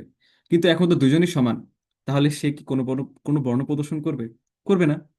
কিন্তু ক্ষারের যে সংযুক্তকরণ সেটা কিন্তু প্রতিনিয়ত বেড়েই চলছে, কমতেছে না কিন্তু। তাহলে ক্ষার আরো আমি চাইলে যুক্ত করতে পারবো। যখনই ক্ষারের পরিমাণ অ্যাসিডের তুলনায় কিছুটা পরিমাণ বেড়ে যাবে, পরিমাণ না, মেনলি হচ্ছে তার ডমিনেন্স। মানে ডমিনেন্স মানে হচ্ছে তার ক্ষারত্ব অ্যাসিডের চেয়ে যদি ওই পাত্রে, মানে ওই পাত্রটা তো এখন মিশ্রণ হয়ে গেছে, কনিক্যাল ফ্লাস্কে তো একা এখন আর অ্যাসিডও নাই, একা ক্ষারও নাই, অ্যাসিডও আছে ক্ষারও আছে। যদি কিনা এমন হয় ওই যে মিশ্রণটা সৃষ্টি হইলো, এখন সেই মিশ্রণে ক্ষারের আধিপত্য 1%ও যদি অ্যাসিডের চেয়ে বেড়ে যায়, পুরা মিশ্রণের যে প্রকৃতি সেটা কিন্তু ক্ষারীয় হয়ে যাবে, আর অ্যাসিডও থাকবে না। তাহলে ঘটনাটা দেখছো, শুরু করছিল অ্যাসিডীয় হিসেবে, বাট প্রতিনিয়ত ক্ষারযুক্ত করতে করতে করতে করতে একটা সময় সেই মিশ্রণটা পুরোপুরি অ্যাসিড থেকে এখন কিছুটা ক্ষারীয় হয়ে গেছে। কেন কিছুটা বললাম? কারণ এখনো তো পুরোপুরি ক্ষারীয় হয়নি। কারণ আমি বললাম যে মাত্র 1% বাড়লেই সে ক্ষারীয় হয়ে যাবে। মানে ধরলাম ক্ষার যখন 51% হয়ে যাবে, আর অ্যাসিড তখন হয়ে যাবে কত বলতো, 49%, তখনই কিন্তু আমি এই মিশ্রণের যে প্রকৃতি সেটাকে কিন্তু আমি ক্ষারীয় বলতে পারি, কিন্তু অল্প ক্ষারীয়। যখন সেটা 52 হবে, আর একটু বেশি ক্ষারীয় হবে, 100 হবে, তখন পুরোপুরি ক্ষারীয় হয়ে যাবে। কিন্তু ক্ষারীয়ই, অল্প হোক বেশি হোক। আর অ্যাসিড কিন্তু অল্প ক্ষারের জন্য বর্ণ প্রদর্শন করে, মানে বেশি ক্ষার হইলেই তার বর্ণ প্রদর্শন করবে, আর অল্প ক্ষার হইলে হবে না এমন না। তোমার এই নির্দেশকের কাজ হচ্ছে সে একটু ক্ষারীয় হইলেও বর্ণ প্রদর্শন করবে, একটু অ্যাসিডীয় হইলেও বর্ণ প্রদর্শন করবে। কেবল নিরপেক্ষ হলে সে বর্ণ প্রদর্শন করে না। বুঝতে পারলাম? ওকে। তো যখনই অ্যাসিডের এই যে একটু একটু করতে করতে করতে করতে অ্যাসিডের পরিমাণটা যখনই দেখলো যে অ্যাসিডের পরিমাণটা 49 হয়ে গেল, মানে একটু কমে গেল, আর ক্ষারেরটা একটু বেড়ে গেল, সাথে সাথে এই এই যে লাল রঙের বর্ণ, যে কিনা যে নির্দেশকটা এসিডের সাথে লাল বর্ণ প্রদর্শন করতেছিল, এবং আমরা ধরে নিতেছিলাম যে ক্ষারের সাথে সে নীল প্রদর্শন করবে, একটু পরিমাণ ক্ষার এসিডের তুলনায় বেড়ে যাওয়ার সাথে সাথে একদম মানে চোখের পলকে দেখবা পুরা মিশ্রণের বর্ণ লাল থেকে ডিরেক্ট নীল হয়ে যাবে। মানে মাঝখানে তো নিরপেক্ষ অবস্থানটা করবে, তারপর ডিরেক্ট সে নীল হয়ে যাবে। এটা খুবই চমকপ্রদ একটা ঘটনা। তোমরা যারা ল্যাবরেটরিতে টাইটেশন করছো তারা জিনিসটা রিলেট করতে পারবা। চোখের পলকে সেটা লাল থেকে নীল হয়ে যাবে। যখন নীল হয়ে যাবে, তুমি কিন্তু আর বুলেটকে অন রাখতে পারবা না। কারণ বলো তো, এই যে লালটা নীল হয়ে গেল, এর অর্থ কি প্রকাশ করে? এর অর্থ প্রকাশ করে একটা নির্দিষ্ট পরিমাণ এসিড যাওয়ার পরে কিন্তু ঘটনাটা ঘটছে। আমি কিন্তু আনলিমিটেডলি দিলেই ঘটনা ঘটবে এমন না। একটা নির্দিষ্ট পরিমাণ ক্ষার ওই কনিক্যাল ফ্লাস্কে যাওয়ার পরে এই যে বর্ণ প্রদর্শনটা ঘটছে, তাহলে আমি বলতে পারি ওই নির্দিষ্ট পরিমাণ ক্ষারের জন্যই এখানে একটা প্রশমন বিক্রিয়া ঘটছে। প্রশমন বিক্রিয়া ঘটছে বলেই তো তার বর্ণ লাল থেকে নীল হয়েছে। মানে মেনলি কথা হচ্ছে লাল থেকে প্রথমে নিরপেক্ষ হয়েছে, নিরপেক্ষ থেকে নীল হয়েছে। কিন্তু সমস্যা হচ্ছে মূলত কোন পয়েন্টে নিরপেক্ষ হয়েছে সেটা তো আসলে বের করা পসিবল না, কারণ ওই মুহূর্তে আমার নির্দেশক বর্ণ প্রদর্শন করে না। করে সে আইদার ক্ষার হয়ে গেলে, আইদার অ্যাসিড হয়ে গেলে। তা আমি কি করব? হ্যাঁ, আমার একটু ডিলে হয়েছে, যে এখন সে আর নিরপেক্ষ না, একটু ক্ষারীয় হয়ে গেছে, কিন্তু আমি অ্যাটলিস্ট বলতে পারবো যে এর কিছুক্ষণ আগে কিন্তু প্রকৃতি মানে ওদের মধ্যে একটা প্রশমন বিক্রিয়া ঘটছে, এবং মিশ্রণের প্রকৃতিটা নিরপেক্ষ হয়ে গিয়েছিল। এবং সাথে সাথে এই বর্ণ প্রদর্শন করার সাথে সাথে তোমার বুলেটের মুখটা অফ করে দিতে হবে, যেন বুলেট থেকে ফার্দার আর ক্ষার কনিক্যাল ফ্লাস্কে অ্যাড না হয়। তাহলে দেখো, তুমি বুলেটের মধ্যে যখন বুলেটের মুখটা প্রথম খুললা, যখন এসিড 100% ছিল, তখনই তো বুলেটের মুখটা খুলছো এবং একটু একটু করে ক্ষার সেই কনেক্টর ফ্লাস্কে এসে অ্যাসিডের সাথে জমা শুরু করলো, তাই তো? তো তুমি তো দেখছিলা যে বুলেটের দিকে তাকিয়ে যে বুলেটটা কোথায় ছিল, এবং যখন অফ করে দিলা তখন তুমি দেখতে পারো বুলেটটা এখন কোথায় আছে। তাহলে তুমি মনে করো আগে দেখছিলা যে নিচ থেকে সে 90-তে ছিল, এখন দেখো সাপোজ তুমি বুলেট অফ করে দিছো আর দেখলো 70। তাহলে পার্থক্য কত? এতে 20, মানে 20 ml আয়তনের ক্ষার কিন্তু ব্যবহৃত হয়ে গেছে। তাহলে দেখো, জাস্ট এই টাইটেশন প্রক্রিয়াকে ব্যবহার করে ওই যে বুলেটের যে পরিমাণ পরিবর্তন দেখবা আয়তনে, সেই পরিমাণে কি ক্ষার ব্যবহৃত হয়েছে। তাহলে দেখো তুমি ক্ষারের আয়তনটা কিন্তু জেনে গেলা। তাহলে আমাদের কি দরকার ছিল? আমরা জানি লঘুকরণের সূত্র অনুসারে V1S1 = V2S2। আমরা যেটা প্রমাণ দ্রবণ, তার ঘনমাত্রা জানি, আর যার ঘনমাত্রা জানা নাই তার আয়তন জানি। এবার আমি যদি কোনোভাবে এই প্রমাণ দ্রবণের আয়তনটা জেনে ফেলতে পারতাম, তাহলে কিন্তু আমি অজানা ঘনমাত্রা দ্রবণের ঘনমাত্রাটা বের করে ফেলতে পারতাম। দেখো আমি টাইট্রেশন প্রক্রিয়া ব্যবহার করে আমি কিন্তু তার আয়তনটা জেনে ফেললাম। এখন কিন্তু আমি চাইলে এই সূত্রকে ব্যবহার করে তার ঘনমাত্রাকে বের করে ফেলতে পারবো। তো এই প্রক্রিয়ার মাধ্যমেই কিন্তু আমরা টাইট্রেশন প্রক্রিয়াটা করি। এই গেল টাইট্রেশন। কিন্তু কথা হচ্ছে, আমি বুঝলাম টাইট্রেশন ঘটে, আয়তনের মান বের করে ফেললাম, সবই বুঝলাম। কথা হচ্ছে নির্দেশকের রোলটা কি, নির্দেশক এখানে কিভাবে কাজ করে, নির্দেশক সম্পর্কে আমাকে একটু পড়াশোনা করতে হবে। নির্দেশক সম্পর্কে আমাকে এখানে একটু জানতে হবে। আচ্ছা, তো আমরা যদি নির্দেশক সম্পর্কে একটু আগাই, তো নির্দেশকের পরিচয় আমরা দিই। নির্দেশক হিসেবে আমরা সাধারণত কাদেরকে ব্যবহার করি একটু দেখো। নির্দেশক সম্পর্কে মানে নির্দেশক সাধারণত আমরা দুর্বল অ্যাসিড এবং দুর্বল ক্ষার, যারা অবশ্যই জৈব অ্যাসিড অথবা জৈব ক্ষার হইতে হবে, তাদেরকে আমরা নির্দেশক হিসেবে ব্যবহার করি। তাহলে আমরা টাইট্রেশনের নির্দেশক হিসেবে কাদের ব্যবহার করি? যারা কিনা সাধারণত দুর্বল অ্যাসিড অথবা দুর্বল ক্ষার, এদেরকে আমরা, অবশ্যই জৈব হইতে হবে, জৈব অ্যাসিড জৈব ক্ষার যারা কিনা দুর্বল, আপেক্ষিকভাবে খুব সবল অ্যাসিড না, আপেক্ষিকভাবে খুব সবল ক্ষারও কিন্তু না, এদেরকে আমরা নির্দেশক হিসেবে ব্যবহার করতেছি। ওকে। আচ্ছা, এই নির্দেশক হিসেবে যাদের আমরা ব্যবহার করি তাদেরকে আবার দুই ভাগে ভাগ করা যায়, কারণ আমরা পড়ছিলাম নির্দেশক ব্যবহৃত হয় দুই প্রকারের, দুই প্রকারের টাইট্রেশন বিক্রিয়াতে। একটা হচ্ছে অ্যাসিড ক্ষার টাইট্রেশন, একটা হচ্ছে জারণ বিজারণ টাইট্রেশন। তাই একইভাবে নির্দেশকও দুই প্রকার, একটা হচ্ছে অ্যাসিড ক্ষার নির্দেশক, একটা হচ্ছে জারণ বিজারণ নির্দেশক। আশা রাখি বুঝতে পারলাম। ওকে। এবার টাইট্রেশনে কোনো একটা পদার্থ, এখানে একটা কথা হবে, কোনো একটি পদার্থকে তুমি নির্দেশক ডাকলেই হবে? তার মধ্যে কিছু অবশ্যই গুণাবলী থাকতে হবে, যাকে তাকে তো নির্দেশক ডাকা যাবে না, তাই না? তো একটা টাইট্রেশনে কোন একটি পদার্থকে নির্দেশক হইতে হলে তাকে কিছু শর্ত পূরণ করে আসতে হবে। তাহলে টাইট্রেশনে কোন একটি পদার্থকে নির্দেশক হইতে হলে কি করতে হবে? তাকে কিছু শর্তাবলী পূরণ করে আসতে হবে। শর্তগুলো কি কি? প্রথম শর্ত বলা হইল যে নির্দেশকের বর্ণ যথেষ্ট স্থায়ী ও উজ্জ্বল হইতে হবে। এমন নির্দেশক ব্যবহার করছো যে বর্ণ প্রদর্শন করে না, বর্ণ চেঞ্জ করে না, তার বর্ণ আশা মনে কর প্রদর্শনও করে, কিন্তু তারে চোখেই দেখা যায় না, এতটাই হালকা, হতে পারবে না। ঠিক আছে। তার কি হইতে হবে? তার বর্ণটারে অবশ্যই স্থায়ী হইতে হবে, এবং কি হইতে হবে? উজ্জ্বল হইতে হবে, চোখে পড়তে হবে। বর্ণ প্রদর্শন করে, চোখে না পড়লে কিন্তু সমস্যা আছে। এবং অম্লীয় মাধ্যম এবং ক্ষারীয় মাধ্যমের বর্ণের মধ্যে যথেষ্ট পার্থক্য বিদ্যমান থাকতে হবে, এবং এরা বিপরীত বর্ণের হলে সবচেয়ে ভালো হয়। কত চমৎকার ভাবে লিখছে! অম্লীয় মাধ্যমে যে বর্ণ প্রদর্শন করে তারই কাছাকাছি, খুবই কাছাকাছি একটা বর্ণ যদি সে ক্ষারীয় মাধ্যমে প্রদর্শন করে, তাহলে পার্থক্যটা রইল কোথায়? তাহলে আবার এমন একটা নির্দেশককে সিলেক্ট করতে হবে যার বর্ণ অ্যাসিডে কমপ্লিটলি ডিফারেন্ট দেন বেজ। ক্ষারের মধ্যে যেমন বর্ণ প্রদর্শন করবে অ্যাসিডে খুবই ডিফারেন্ট হইতে হবে, এবং এটা যদি বিপরীত বর্ণের হয় তাহলে সবচেয়ে ভালো হয়। বিপরীত আবার কি?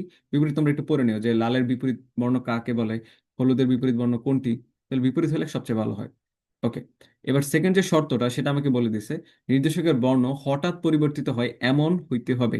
এমন না যে আস্তে ধীরে ধীরে ধীরে ধীরে বর্ণ প্রদর্শন করলো, বর্ণ পরিবর্তন করলো, এমন হইলে হবে না। হঠাৎ করে চেঞ্জ করার মতো তার মধ্যে ক্যাপাবিলিটি থাকতেই হবে। ওকে। অর্থাৎ H+ আয়নের যে ঘনমাত্রার মধ্যে নির্দেশকের বর্ণ পরিবর্তন হয় তার পরিসর স্বল্প হইতে হবে। এই কথাটা আবার একটু বইয়ের ভাষা লিখে ফেলো, তাই না? তো আশা রাখি বইয়ের ভাষার মতো লাগবে না, একটু বুঝে শুনে আমরা পড়বো।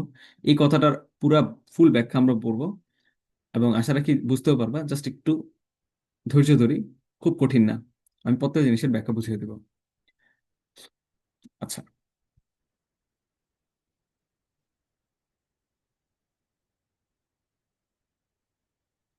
আচ্ছা, এখানে এই ব্যাখ্যাটা দেওয়া হয়েছে, এই লাইনটার ব্যাখ্যায় এত কিছু লিখছি। তো এখানে একটু হাবিজাবি মানে একটু এলোমেলো করে লেখা, তো আমি একটু পাশে তোমাকে সুন্দর করে লিখিয়ে দিই জিনিসটা।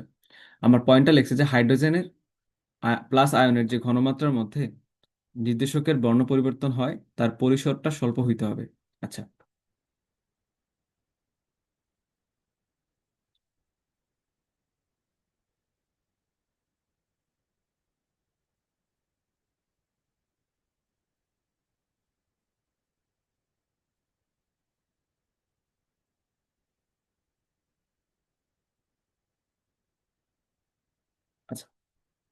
একটু সহজ ভাষায় বুঝি, কেমন? মনে করো আমার কনিক্যাল ফ্লাক্সে কাকে রাখছিলাম? অ্যাসিডকে রাখছিলাম, যার ঘনমাত্রা আমি জানি না। বুরেটে কাকে রাখছিলাম? ক্ষারকে রাখছিলাম, যার ঘনমাত্রা আমি জানি। অ্যাসিডের আয়তনও আমি জানি, কিন্তু অ্যাসিডের ঘনমাত্রা জানি না। ক্ষারের ঘনমাত্রা জানি, কিন্তু ক্ষারের আয়তন জানি না। ক্ষারের আয়তনটাই বের করে টাইট্রেশন পদ্ধতির মাধ্যমে। তাহলে ক্ষারের আয়তন জানা হইলো, ক্ষারের ঘনমাত্রা জানা হইলো, অ্যাসিডের আয়তন জানা হইলো। এগুলাকে ব্যবহার করে অ্যাসিডের ঘনমাত্রা বের করা যাবে। ওকে। আচ্ছা, তো একটু বুঝো, একটা অ্যাসিড কি, কেমন অ্যাসিড হইতে পারে আমি জানি না। আমরা সাধারণত অ্যাসিড কি হইতে পারে আমি জানি না, ধরলাম যে অ্যাসিডটা হচ্ছে HCl। ধরে নিতেছে একটা অ্যাসিড HCl। তাহলে HCl কে রাখা হবে কিসের মধ্যে? কনিক্যাল ফ্লাক্সের মধ্যে। তো HCl পাত্রের মধ্যে আয়নিত অবস্থায় কেমন থাকবে? H+ আর ক্লোরিন মাইনাস আকারে থাকবে। ঠিক আছে। আর আমি যে প্রমাণ দ্রবণ হিসেবে ক্ষারকে ব্যবহার করবো, সেটা কোন ক্ষার আমি জানি না। আমি ধরে নিতেছি সেটা হচ্ছে সোডিয়াম হাইড্রোক্সাইড হইতেই পারে। তাহলে সেও যদি পাত্রে যখন ব্যবহার করা হবে, তখন সে আয়নিত অবস্থায় কেমন অবস্থায় থাকবে? বুলেটের মধ্যে সোডিয়াম প্লাস আর হচ্ছে OH মাইনাস আকারে থাকবে। ঠিক আছে। আচ্ছা, তো আমি ইনিশিয়ালি ধরে নিতেছি যে H+ পাত্রের মধ্যে সাপোজ 10 মোল আছে, 10 মোল সাপোজ ধরে নিতেছি, তোমার বোঝার সাপেক্ষে। ওকে। তো আমি বুলেটের মধ্যে দিয়ে যখন আমি এই যে সোডিয়াম হাইড্রোক্সাইডকে এই কনিক্যাল ফ্লাস্কের মধ্যে ঢালা শুরু করব, তখন কি হবে একটু বোঝার চেষ্টা করি। সাপোজ আমরা ছোটবেলায় বিক্রিয়া দেখছি যে HCl এর সাথে যখন সোডিয়াম হাইড্রোক্সাইডের বিক্রিয়া হয়, তখন কি উৎপন্ন হয়? NaCl উৎপন্ন হয়, আর H2O উৎপন্ন হয়। পড়ছিলাম না? তাহলে এখান থেকে আমরা দেখতে পারতেছি যে 1 মোল HCl বিক্রিয়া করে 1 মোল সোডিয়াম হাইড্রোক্সাইডের সাথে। আমরা যদি আয়নিত অবস্থায় লিখি এদেরকে, যে কি ঘটনা ঘটে? H+ আর Cl-, আর এখানে হচ্ছে সোডিয়াম প্লাস আর OH-। ঘটনা কি ঘটে? এই H+ এর সাথে OH- এর বিক্রিয়া করে, ক্লোরিনের সাথে Na+ বিক্রিয়া করে, এবং উৎপন্ন করে NaCl, H2O। ঠিক আছে। তাহলে আমরা এখানে দেখতে পারতেছি 1 মোল H+ এর সাথে বিক্রিয়া করে 1 মোল OH-। এই কথাটা মনে রাখবো। এবার দেখি, বুলেট দিয়ে যখন সোডিয়াম হাইড্রোক্সাইড দিচ্ছি, আমি ধরলাম বুলেট দিয়ে 1 মোল সোডিয়াম হাইড্রোক্সাইডকে পাত্রের মধ্যে পাঠাইলাম। 1 মোল, 1 মোল সোডিয়াম হাইড্রোক্সাইড থেকে 1 মোল OH- পাত্রের 1 মোল H+ এর সাথে বিক্রিয়া করে 1 মোল পানি উৎপন্ন করে ফেলবে। তো বলো তো, পাত্রে পানি বাইরে গেল। ঠিক আছে। H+ কি কমে গেল? বুঝতে পারছো? তাহলে H+ আগে ছিল 10 মোল, 1 মোল কিন্তু বুলেট থেকে আসা OH- এর সাথে রিয়েকশন করে ফেলছে। তাহলে এখন কিন্তু H+ আছে মাত্র 9 মোল। খেয়াল রেখো কিন্তু, 9 মোল। এবার আমি যদি সোডিয়াম হাইড্রোক্সাইড 10 মোলে দিয়ে দিতাম, তাহলে কি হতো বলতো? 10 মোল সোডিয়াম হাইড্রোক্সাইডের মধ্যে থাকা 10 মোল OH- পাত্রে উপস্থিত 10 মোল H+ এর সাথে বিক্রিয়া করে 10 মোল পানি উৎপন্ন করে ফেলতো। তাহলে পাত্রে কি আর H+ থাকতো? থাকতো না। তো তোমরা যারা কিনা এসিড কাকে বলে, ক্ষার কিভাবে হয়, সে সংজ্ঞায়ন পড়ছো, যারা পরিবেশ রসায়ন পড়ছো অথবা জানো, তারা কিন্তু জানি এসিড ক্ষার মতবাদ তিনটা। একটা হচ্ছে আরহেনিয়াস এর মতবাদ, একটা হচ্ছে ব্রনস্টেড লাউরির মতবাদ, একটা হচ্ছে লুইসের মতবাদ। তো আমরা আপাতত ব্রনস্টেড লাউরি আর লুইস একটু আলাদা রাখি। আমরা ছোটবেলা থেকে যে নিয়মে এসিড ক্ষারকে চিনে আসতাম, সেটা হচ্ছে আরহেনিয়াসের নিয়ম। আরহেনিয়াস বলছে যে যে কিনা জলীয় দ্রবণে H+ দান করবে, সে হচ্ছে আমার অ্যাসিড। দেখো, এই HCl যেহেতু H+ দান করতেছিল আয়নিত আয়নিত অবস্থায়, তাই HCl একটা অ্যাসিড।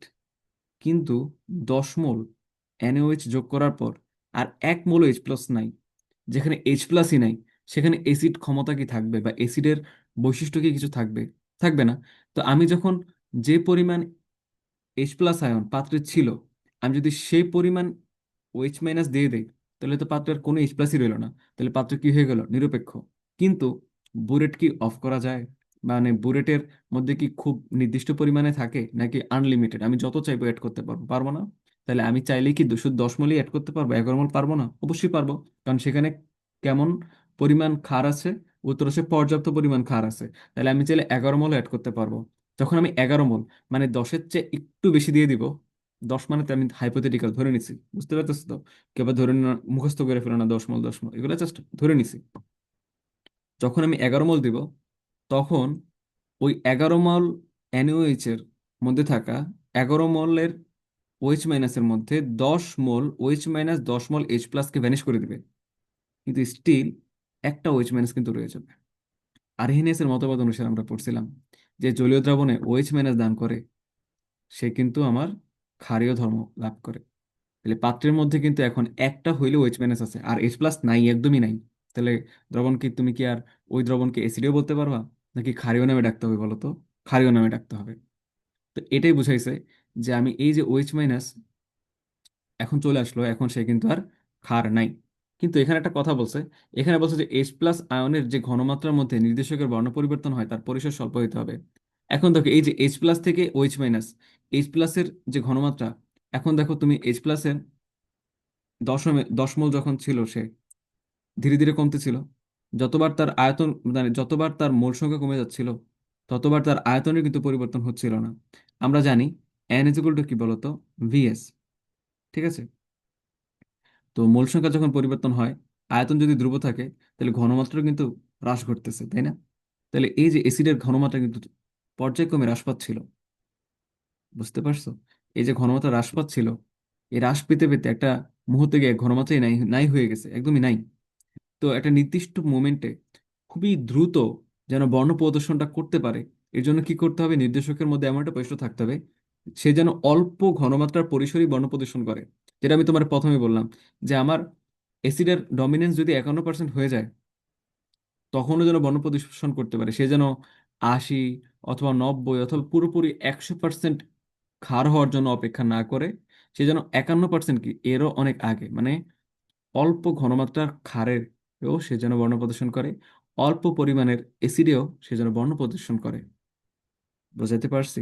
মানে বর্ণ প্রদর্শন করার জন্য, তার জন্য জারি, সে অ্যাসিডের বর্ণ প্রদর্শন করুক অথবা ক্ষারের বর্ণ প্রদর্শন করুক, জারি করুক না কেন, এর জন্য যেন অ্যাসিড বা ক্ষারের ঘনমাত্রাটা অনেক বেশি যেন না হওয়া লাগে, অল্প ঘনমাত্রাতেই যেন হয়ে যায়। এটা এখানে ভুল লেখা হয়েছে। আশা রাখি বুঝতে পারছো। এবার হচ্ছে লাস্ট ক্যারেক্টারিস্টিক্স মেনটেন করতে হবে একটা নির্দেশকের। সেটা হইতেছে যে সংশ্লিষ্ট বিক্রিয়ায় প্রশমন বিন্দুতে বা টাইট্রেশন সমাপ্তি বিন্দুতে নির্দেশকের বর্ণ পরিবর্তন হতে হবে। সেটা তো আমরা কমন ফ্যাক্টর বুঝতে পারলাম, যে ওই যে যে মুহূর্তে তার অ্যাসিডের ডমিনেন্স 0 হয়ে গেল, আর ক্ষারের ডমিনেন্স আস্তে আস্তে বাড়া শুরু করলো, 50-এর বেশি হওয়া শুরু করলো, ওই মুহূর্তে যেন সে সাথে সাথে বর্ণ প্রদর্শন করতে পারে, এই ক্যারেক্টারিস্টিক্স তার মধ্যে থাকতে হবেই। তাইলেই তারে আমি টাইটেশনের নির্দেশক হিসেবে স্বীকৃতি দিতে পারবো। এবার হচ্ছে পরের প্রসেসে যাই। এবার হচ্ছে আমরা পড়বো যে টাইটেশনের, বুঝলাম টাইটেশনের এই যোগ্যতা থাকলে টাইটেশনটা আমরা ব্যবহার করব। কিন্তু একটা মাথায় প্রশ্ন আসে না, টাইটেশন আসলে ঘটনাটা ঘটায় কিভাবে? এত কম আহ, ভাবে, মানে এত কম ক্ষার, জাস্ট অল্প পরিমাণ ক্ষার এখন কেবল বাড়লো, এতেই কিভাবে সে পুরা বর্ণের কালার চেঞ্জ করে ফেলে? অথবা এটা যে টাইটেশন হইতেছে এটা কিভাবে সে ইন্ডিকেট করে, সেটা আমরা এখন দেখবো। যে টাইটেশনে সমাপ্তি বিন্দু বিন্দু নির্ণয়ে আমার নির্দেশকের ভূমিটিকাটা আসলে কি, সেটা আমাকে পড়তে হবে। আচ্ছা, এটা যদি পড়তে হয় তার আগে আমার একটু প্রি স্টাডি করতে হবে। আমি কয়টা কথা যদি আগে থেকে না জানি তাহলে কিন্তু হবে না। যেমন, একটু বুঝি কিছু প্রি নলেজেস, মানে এই জিনিসটা পড়ার আগে আমার কিছু আগে থেকে নলেজ থাকলে ভালো হয়। প্রি নলেজের মধ্যে প্রথমেই একটা কথা মাথায় রাখতে হবে যে আমরা এখানে ইন্ডিকেটরকে, এত বড় একটা শব্দ ইন্ডিকেটর, এটা না লিখে আমরা কি করবো, IN, বড় হাতের আই ছোট হাতের আই, এটা দ্বারা আমরা ইন্ডিকেটর বা নির্দেশককে নির্দেশ করব, ঠিক আছে? এবং অম্লীয় ইন্ডিকেটরকে আমরা সাধারণত HIN দ্বারা লিখবো, আর ক্ষারীয় ইন্ডিকেটরকে আমরা OH দ্বারা লিখবো, ঠিক আছে? HIN মানে আমরা যেহেতু জানি অ্যাসিড হইতে হলে H+ থাকা লাগে, আর ক্ষার হইতে হলে OH মাইনাস থাকা লাগে। তাহলে আমরা অ্যাসিডীয় যে ইন্ডিকেটর তাকে আমরা H+ দ্বারা লিখবো, আর ক্ষারীয় যে সকল ইন্ডিকেটর হবে তাহলে আমরা OH- দ্বারা লিখবো, ঠিক আছে? ওকে। এখন কথা হচ্ছে ইন্ডিকেটরকে ক্ষারীয় বা অম্লীয় হইতে পারে, দেখো এটা কিন্তু প্রথমে বলে আসছে, ইন্ডিকেটর হওয়ার শর্ত হচ্ছে তারে দুর্বল এসিডীয় অথবা ক্ষারীয় জৈব যৌগ হইতে হবে, ঠিক আছে? এটা পড়ে আসছিলাম আমরা। ওকে। এবার আরেকটা কথা আমাদের খেয়াল রাখতে হবে, আমরা যারা পরিবেশ রসায়ন পড়ে আসছি তা আমরা এই দুটো শব্দের সাথে অনেক বেশি পরিচিত। একটা হচ্ছে অনুবন্ধী ক্ষার, একটা হচ্ছে অনুবন্ধী অম্ল। ইংরেজিতে বলি কনজুগেট বেস, কনজুগেট অ্যাসিড। ওকে। দেখো, এই যে H2SO4 একটা অ্যাসিড আমি দেখতে পারতেছি, এই H2SO4 থেকে একটা হাইড্রোজেন যদি, সরি, একটা হাইড্রোজেন যদি চলে যায় H2SO4 থেকে, তাহলে আমরা পাচ্ছি HSO4-। হাইড্রোজেন চলে গেছে তো একটা মাইনাস উপরে চলে আসছে। আবার এই HSO4- থেকে যদি আরো একটা হাইড্রোজেন চলে যায়, তাহলে আমরা পাই SO4-। একইভাবে যদি বলতে পারি, SO4-, থেকে একটা হাইড্রোজেন যদি যোগ করা হয়, এখানে যোগ চিহ্ন হবে, যোগ করা হয়, তাহলে আমরা পাবো HSO4-। আর এই HSO4- এর সাথে আরো একটা H+ যুক্ত করা হইলে আমরা পাবো H2SO4। দেখো, যখন হাইড্রোজেন ত্যাগ হয়ে যায়, ত্যাগ হয়ে যেটা তৈরি করে সেটাকে আমরা বলি আগেরটার অনুবন্ধী অম্ল, সরি আগেরটার অনুবন্ধী ক্ষার। আর এইচ যোগ হয়ে যেটা তৈরি করা হয় সেটাকে বলা হয় অনুবন্ধী অম্ল। কেন বলা হয় একটু দেখো। আমরা সাপোজ HCl এর কথা চিন্তা করি। HCl যখন দ্রবণে আয়নিত হয় তখন সে H+ আর Cl- এ বিভক্ত হয়ে যায়। এই যে HClটা, এটা কিন্তু একটা অম্ল ছিল, কিন্তু এই যে Cl- সে কিন্তু এখন আর অম্ল নাই, কারণ HCl থেকে একটা হাইড্রোজেন চলে গেছে। চলে যাতে সে Cl- পাইছি। তো আমরা আপেক্ষিকভাবে বলতে পারি এই Cl- এর অনুবন্ধী অম্ল হচ্ছে HCl, কারণ Cl- এর সাথে হাইড্রোজেন যোগ করলে HCl পাওয়া যায়। এটা এখানে লেখা আছে। এই H SO4 এর অনুবন্ধী অম্ল হচ্ছে H2SO4, কারণ H SO4 এর সাথে একটা হাইড্রোজেন যোগ করে দিলেই আমি H2SO4 পাই। আবার H SO4 থেকে একটা হাইড্রোজেন বাদ দিয়ে দিলেই আমি তার অনুবন্ধী ক্ষার পেয়ে যাব। তাই SO4 2- কে বলা হবে H SO4- এর অনুবন্ধী ক্ষার। তো সহজ হিসাব হচ্ছে, যার সাথে হাইড্রোজেন যোগ করে যাকে পাবো তাকে বলা হবে অনুবন্ধী অম্ল, আর হাইড্রোজেন বিয়োগ দিয়ে যেটা পাবো সেটা পাবো অনুবন্ধী ক্ষার। তাহলে আমরা এখানে একটা কথা বলতে পারি যে H2SO4 থেকে আমি যদি H SO4 বানাই, তাহলে H2SO4 কে বলা হবে H SO4 এর অনুবন্ধী অম্ল, আর H SO4 কে বলা হবে H2SO4 এর অনুবন্ধী ক্ষার। একইভাবে আমি যদি H SO4- থেকে SO4- 2- এর মধ্যে কনভার্সন করি, তাহলে SO4 2- কে বলা হবে H SO4 এর অনুবন্ধী ক্ষার। অন্যদিকে H SO4- কে বলা হবে SO4 2- এর অনুবন্ধী অম্ল। এই দুটো কথা যদি মনে রাখতে পারি তাহলে হইল। এবার আমাকে আহ, আমি প্রশ্ন শুরু করতেছি এখান থেকে। এগুলো হচ্ছে আমাদের পি নলেজ, এই দুটো কথা আমরা মনে রাখলে আমরা প্রশ্ন শুরু করতে পারি। তো আমরা কি করব, আমরা তো জানি নির্দেশক দুই প্রকার, অম্লীয় নির্দেশক, ক্ষারীয় নির্দেশক। তা আমরা কি করব, আমরা শুধুমাত্র অম্লীয় নির্দেশকটার জন্য পড়ি।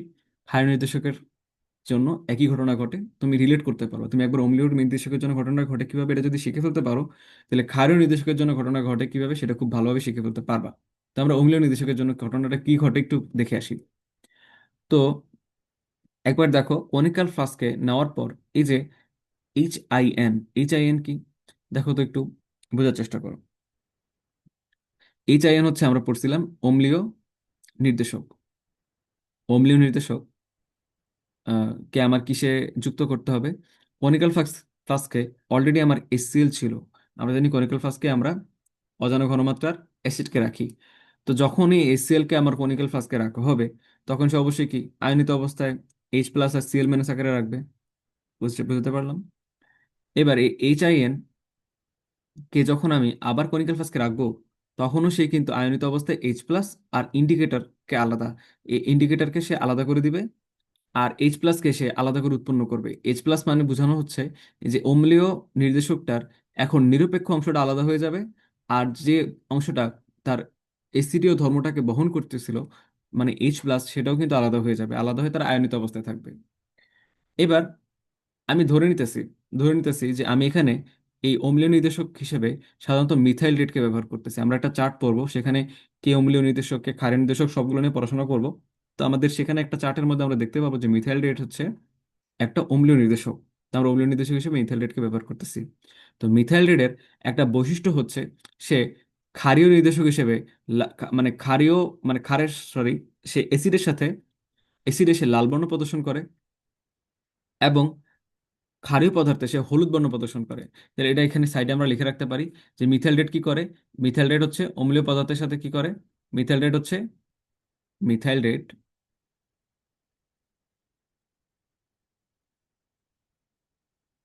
কি করে, অম্লীয়,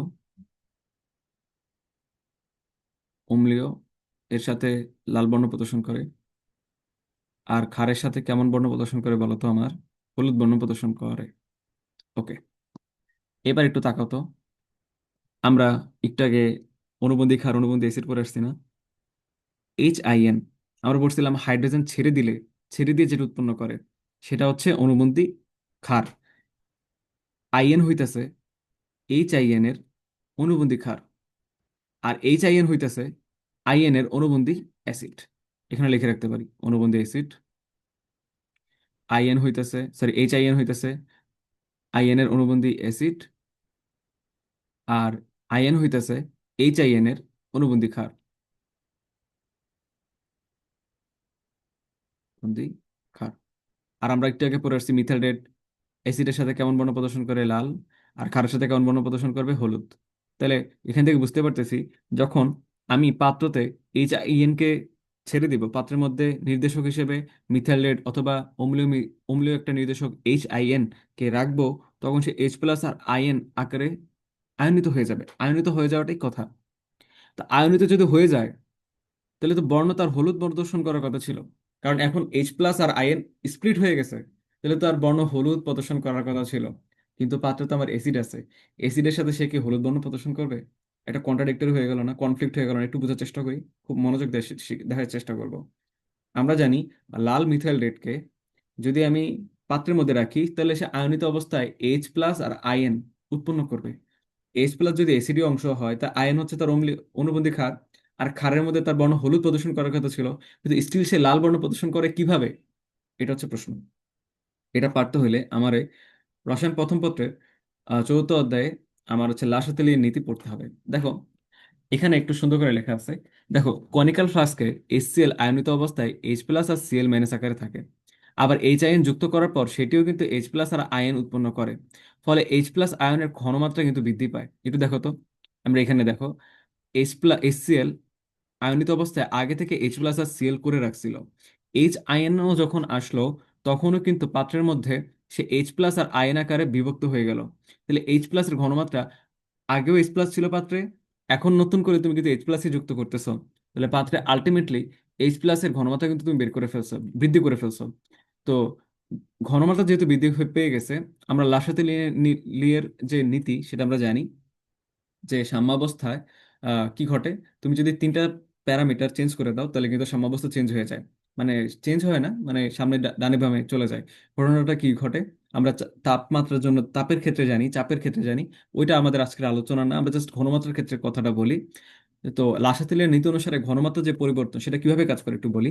তুমি যদি বিক্রিয়কের ঘনমাত্রা বাড়িয়ে দাও, তাহলে বিক্রিয়ক তো অতিরিক্ত বেড়ে থাকতে পারবে না, সে তো একটা সাম্যাবস্থা দেওয়ার জন্য উৎপাদ উৎপন্ন করা শুরু করে দেবে, তাই না? তাহলে তুমি যদি বিক্রিয়কের ঘনমাত্রা বাড়িয়ে দাও, তাহলে উৎপাদ উৎপন্ন হওয়া শুরু করবে। এর অর্থ হচ্ছে সাম্যাবস্থা বাম থেকে ডানের দিকে অগ্রসর হবে, মানে সম্মুখ দিকে অগ্রসর হবে। এবার তুমি যদি উৎপাদের ঘনমাত্রা বৃদ্ধি করে দাও, তাহলে সাম্যাবস্থা ডান থেকে বামে চলে চলে আসবে। অর্থাৎ বিক্রিয়া পশ্চাৎমুখী হবে এবং একটা মিনিমাল, মানে একটা ইকুয়াল স্টেটে যাওয়ার চেষ্টা করবে। তাহলে এখানে একটু তুমি যদি চিন্তা করো, আমি যদি এখানে চিন্তা করি যে আমি এইচ আই এন এর ঘনমাত্রা, এইচ মানে এইচ আই এন এর যখন সে বিশ্লেষিত অবস্থায় H প্লাস এবং আয়ন উৎপন্ন করছিল, আমি যেহেতু H প্লাস এর ঘনমাত্রাটা বৃদ্ধি করে দিলাম, এবার চিন্তা করো তো, HCl এর সাপেক্ষে এইচ আয়নের পরিমাণটা কতটুকু একটু বলো তো। আমরা কিন্তু বলে রাখছিলাম 1-2 ফোঁটা। 1-2 ফোঁটা যেহেতু ব্যবহার করছো, সেহেতু অনেকের মনে একটা প্রশ্ন আসতে পারে, আমি একটা কথা বললে কিন্তু অনেকের মধ্যে দুই ভাগ হয়ে যাবে। পাত্রের মধ্যে আগে থেকে H প্লাস ছিল, এইচ আয়ন আসার পরও H প্লাস বাড়লো। আমি বলতেছি H প্লাস এর ঘনমাত্রা যেহেতু বেড়ে গেছে, সেহেতু এইচ আই এন এর এই তীর চিহ্নের ডান দিকেরটা হচ্ছে তার উৎপাদ। এটা হচ্ছে এইচ আই এন এর উৎপাদ। আর শুধু এইচ আই এনটা হচ্ছে বিক্রিয়ক। তাহলে উৎপাদের ঘনমাত্রা বৃদ্ধি পেয়ে গেছে, তাহলে বিক্রিয়া কি হবে, পশ্চাৎমুখে গিয়ে এইচ আই এন আরো বেশি উৎপন্ন করার চেষ্টা করবে না? মানে বিক্রিয়ার, তুমি যদি উৎপাদের পরিমাণটা বাড়িয়ে দিছো, তাহলে এবার বিক্রিয়কের পরিমাণও বাড়বে। বিক্রিয়া পশ্চাৎমুখী হবে এবং এইচ আই এর পরিমাণ বাড়িয়ে দেবে। যেহেতু এইচ আই এর পরিমাণ বাড়িয়ে দেবে, আর আমরা জানি এইচ আই এর বর্ণ কি হয়, এই উপরে লিখে আসছে এইচ আই এর বর্ণ কিন্তু লাল হয়। তাই আলটিমেটলি ওই পাত্রের কালারও কিন্তু লাল দেখা যাবে। এটা আমি বললাম। কিন্তু তোমার মনে একটা প্রশ্ন আসবে। প্রশ্ন আসলো যে H প্লাসের ঘনমাত্রা বাড়লে রিভার্সে গিয়ে এইচ আয়ন উৎপন্ন হয়, রিভার্সে গিয়ে HCl কেন উৎপন্ন হয় না? প্রশ্ন আছে না? বসে প্রশ্ন আছে। বুঝো, HCl এর সাপেক্ষে এইচ আয়নের পরিমাণটা কিন্তু অনেক কম। ফলে পাত্রে আগে থেকে থাকা HCl এর H প্লাস এইচ আইএন এর H প্লাস এর ঘনমাত্রা বাড়িয়ে দিচ্ছে। কিন্তু যেহেতু এইচ আই এন এর পরিমাণ অত্যাধিক কম, তাই নতুন করে যুক্ত হওয়া এইচ আই এন এর মধ্যে থাকা H প্লাস এর কারণে HCl এর উৎপাদে থাকা যে H প্লাস, এর ঘনমাত্রা যে আকাশ পরিমাণ বেড়ে যাবে এমন না, এতটাই কম বেশি বাড়বে, যেটা কিনা খুব বেশি এফেক্ট করবে না এবং রিভার্সে গিয়ে HCl উৎপন্ন করবে না। তাহলে প্রশ্ন উত্তর পাইছো, কেন রিভার্সে গিয়ে এইচ আই এন উৎপন্ন হচ্ছে, রিভার্সে গিয়ে HCl কেন উৎপন্ন হচ্ছে না? হবে না, কারণ তার পরিমাণ অনেক বেশি। আর এইচ এর পরিমাণ খুবই অল্প। সে তো H প্লাস, তার মধ্যেও যেহেতু এইচ এর পরিমাণ কম, H প্লাস এর পরিমাণও কম, কিন্তু পাত্রে এসে দেখে সে অঢের অঢেল এইচ প্লাস আছে। তাহলে তো তার এইচ প্লাস তার একটা ইফেক্ট করবে। সেই ইফেক্টের কারণেই সেই পাত্রে আয়নিত অবস্থায় হলুদ বর্ণ প্রদর্শন না করে তার অ্যাসিডের যে বর্ণ লাল বর্ণই প্রদর্শন করে। তাহলে দেখো ছোট্ট একটা ঘটনা, যে অ্যাসিডে একটা অম্লীয় নির্দেশক লাল বর্ণ প্রদর্শন করবে, এই একটা ঘটনা ঘটাইতে কতটা মেকানিজম বা কেমিস্ট্রি তারা মেনটেন করতেছে। তো খুব ইন্টারেস্টিং। তো এটা লিখে রাখছি যে লাসের তেলের নীতি অনুসারে বিক্রিয়া পশ্চাৎমুখী হবে, ফলে এইচ এর পরিমাণটাই বৃদ্ধি পাবে। এবং এইচ এর পরিমাণ যখন বৃদ্ধি পাবে পাত্রের যে কালার আলটিমেটলি লালই দেখা যাবে, নীল বা সবুজ কিছু দেখা যাবে না, লালই দেখা যাবে, হলুদ দেখা যাবে না। বুঝতে পারছি? ওকে। এবার আমার কি করব, অন্যদিকে বুলেট থেকে ক্ষার যুক্ত করব। ক্ষার যুক্ত করতে করতে করতে একটা পর্যায়ে দেখা যাবে উক্ত ক্ষার কনিক্যাল ফ্লাস্কে থাকা অ্যাসিডকে সম্পূর্ণ পূর্ণ প্রশমিত করে ফেলতেছে। আমি একটু আগে বললাম এই যে 10 মোলের মধ্যে যদি 10 মোলই ওএইচ দিয়ে দিই, তাহলে 10 মোল এইচ প্লাস গায়েব হয়ে গেল, প্রশমিত করে ফেললো। প্রশমিত হওয়ার পর এরপর কিছু পরিমাণ, এখানে কিন্তু আনলিমিটেডের কথা বলি নাই, অল্প পরিমাণ চেঞ্জ করলেই দেখবে পুরা পাত্রের তোমার প্রকৃতি চেঞ্জ হয়ে যাবে। বলছে এরপর কিছু পরিমাণ ক্ষার যুক্ত করলেই পাত্রে কেবল ক্ষার NaOH অবশিষ্ট থাকবে, আর অ্যাসিডের কোনো আহ, কি বলে নিদর্শনই থাকবে না। অ্যাসিড যেখানে ছিল এটা বুঝাই যাবে না, মনে যাবে না ক্ষারই আগে থেকে ছিল। ওকে, এবার নেক্সট পেজে যাই। তো দেখো এখানে বিক্রিয়াটা দেওয়া আছে যে HCl এর কি হবে, HCl এর H প্লাস NaOH এর OH মাইনাসের সাথে বিক্রিয়া করে। করতে করতে করতে করতে একটা সময় দেখা যাবে কি, একটা সময় এই HCl এর মধ্যে তোমার যে H প্লাসটা ছিল তার পুরাটাই কিন্তু OH মাইনাস গ্র্যাব করে ফেলছে, ধরে ফেলছে। এই H প্লাস আর পাক মানে পরিবেশে নাই। তো যখন H প্লাসের তোমার থাকবে না, মানে এস HCl এর H প্লাস পুরোটা শেষ হয়ে যাবে, তখন কোথা থেকে টান দেবে বলো তো? আর তো H প্লাস নাই। কিন্তু হ্যাঁ, এক জায়গায় ছিল, কোথায় বলো তো? ওই যে আমার আহ, যে নির্দেশকটা আমি অ্যাড করছিলাম তার মধ্যে কিছু H প্লাস ছিল না। এবার সেই H প্লাসকে প্রশমিত করা শুরু করবে আমার যুক্ত করা ক্ষার। যে ক্ষারটা যুক্ত করবো তার মধ্যে থাকে যে OH মাইনাস, সেটা আমার নির্দেশকের H প্লাসকে যেও এফেক্ট করবে। এবং এফেক্ট করার একটা পর্যায়ে মানে পাত্রে কেবলমাত্র আয়ন থেকে যাবে, যেটা কিনা আলটিমেটলি পাত্রের বর্ণ ইনস্ট্যান্ট লাল থেকে হলুদ করে ফেলবে। তো যাদের মনে প্রশ্ন থাকে যে ইনস্ট্যান্ট কেন, কেন এত দ্রুত করে ফেলতে পারে, কারণ এই H প্লাসটা যখনই থাকবে না, নাই হয়ে যাবে, সাথে সাথে প্রকৃতি কি নিয়ম হচ্ছে হলুদ হয়ে যাওয়া। এখন কথা হচ্ছে এস প্লাসের পরিমাণ তো অনেক কম, আর অনেক কম এস প্লাসকে প্রশমিত করতে সময় কতক্ষণ লাগবে? এই জন্য দেখা যায় অতি দ্রুত ঘটনা ঘটে ফেলে, কারণ এইচ প্লাসের পরিমাণ খুবই কম, এর প্রশমিত করতে সময় খুব কম লাগে। তাই খুব দ্রুত এর কালার চেঞ্জ ট্রানজিশন লাল টু হলুদ হয়ে যায়, লাল থেকে হলুদ হয়ে যায়। বুঝতে পারছি? আশা রাখি বুঝাতে পেরেছি, এবং জিনিসগুলো তোমাদের কাছে খুব ইজিলি আমি ধরে রাখতে পারছি। এটাই হচ্ছে আমার প্রশমন প্রক্রিয়া, মানে প্রশমনের প্রসেস। এবার আমরা কিছু চার্ট শিখবো, চার্ট থেকে মনে রাখবো। এটা একটু খেয়াল রাখবো, কেমন? এটা খুব বেশি কঠিন হওয়ার কথা না। যেমন আমরা কিছু অম্লীয় নির্দেশক, কিছু ক্ষারীয় নির্দেশক মনে রাখবো। দেখো এখানে তোমাকে একটা চার্ট দিয়ে রাখছি, এখানে বিভিন্ন নির্দেশকের নাম দেওয়া আছে, অম্লীয় মাধ্যমে এদের বর্ণ কেমন হয়, ক্ষারীয় মাধ্যমে এদের বর্ণ কেমন হয়, এবং এদের বর্ণ পরিবর্তনের পিএইচ এর যে পরিসর সেটা, এটা আবার কি, এটাই কিন্তু আমরা একটু পরে থিওরিটিক্যালি এটা পড়াশোনা করব, যে বর্ণ পরিবর্তনের পিএইচ এর পরিসর আবার কি সেটা একটু পরে পড়বো। এই চারটা রেখা বাকিগুলো যদি চিন্তা করি আমরা, একটু মনে রাখতে হবে ফেনপথেলিন, ফেনোলফথেলিন অনেক বিখ্যাত একটা নির্দেশক, যে কিনা ক্ষারীয় নির্দেশক। কেমন?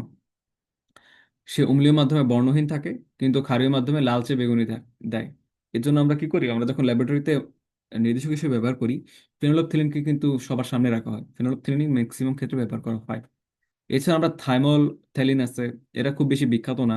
ক্রিসেল রেড আছে, নামগুলো বিখ্যাত। ফেনল রেড আছে, খুব বেশি বিখ্যাত না। তুমি দেখো আমি টিক চিহ্ন দিয়ে রাখছি কোনগুলো সবচেয়ে ইম্পর্টেন্ট। আমরা যে ফেনোলফথেলিন, মিথাইল রেড, মিথাইল অরেঞ্জ, এই তিনটার মানে সবকিছু মুখস্থ রাখবো, মনে রাখবো। কেমন? বাকিগুলো যদি রাখো তাহলে খুব ভালো, মনে না রাখলেও কোনো সমস্যা নাই, বাট এই তিনটার সর্বে সর্বা মনে রাখতেই হবে। এর মধ্যে উপরের দিকে যেগুলো আছে এদেরকে আমরা ক্ষারীয় নির্দেশক বলি, আর নিচের দিকে যারা আছে নিচের তিনটা এদেরকে আমরা অম্লীয় অম্লীয় নির্দেশক বলি। বুঝতে পারলাম? তুমি আসলে কি বুঝতে পারছো যে ক্ষারীয় নির্দেশক কেন বলা হইতেছে? কারণ ফেনোলিকথিলিন 8.3 থেকে 10 এই পিএইচ পরিসরে এসে কাজ করে। অন্যদিকে মিথাইল রেড, মিথাইল অরেঞ্জ এরা কাজ করে 4.2 পিএইচ থেকে 6.3। আমরা জানি সাথে নিচে হচ্ছে আমার অ্যাসিড, আমরা জানি সাথে নিচে হচ্ছে আমার যারা, তার হচ্ছে অ্যাসিড, সাথের উপরে হচ্ছে ক্ষার। যেহেতু এরা সাথে নিচে কাজ করে তাই এরা অম্লীয় নির্দেশক, আর যারা সাথে উপরের দিকে কাজ করে তারা হচ্ছে আমার ক্ষারীয় নির্দেশক। বুঝতে পারলাম? খুবই ইজি। আচ্ছা,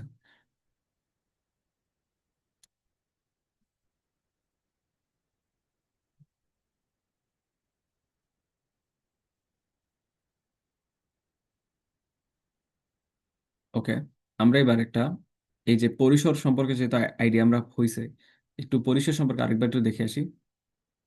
এই যে পিএইচ পরিসর একটু আগে বললাম, কেমন? পিএইচ পরিসরের মধ্যে দেখো, আরেকটা জিনিস আছে, আরেকটা জিনিস স্টার দিতে ভুলে গেছি, দেখো এটারও স্টার দিতে হবে, এটাও মনে রাখতে হবে, লিটমাস। এটা তো ছোটবেলা থেকে পড়ে আসতেছি, এর নাম বহুতবার শুনছি, তাই লিটমাসের সম্পর্কে না পড়লে হবে হবে না। লিটমাস সম্পর্কে একটু জানতে হবে।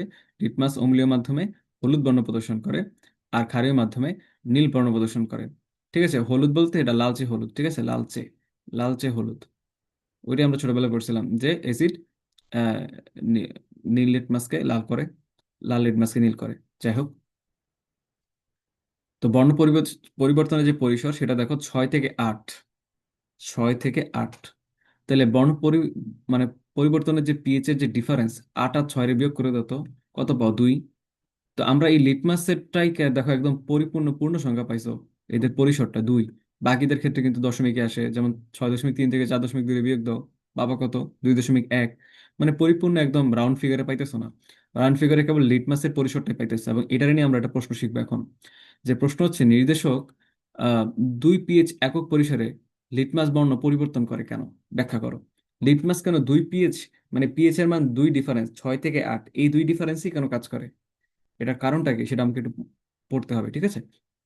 তো সেটা যদি পড়তে হয়, মানে একটার সাথে একটা কানেক্টেড, তো এটার সাথে কিন্তু আমার পড়তে হবে, কি পড়তে হবে বলতো?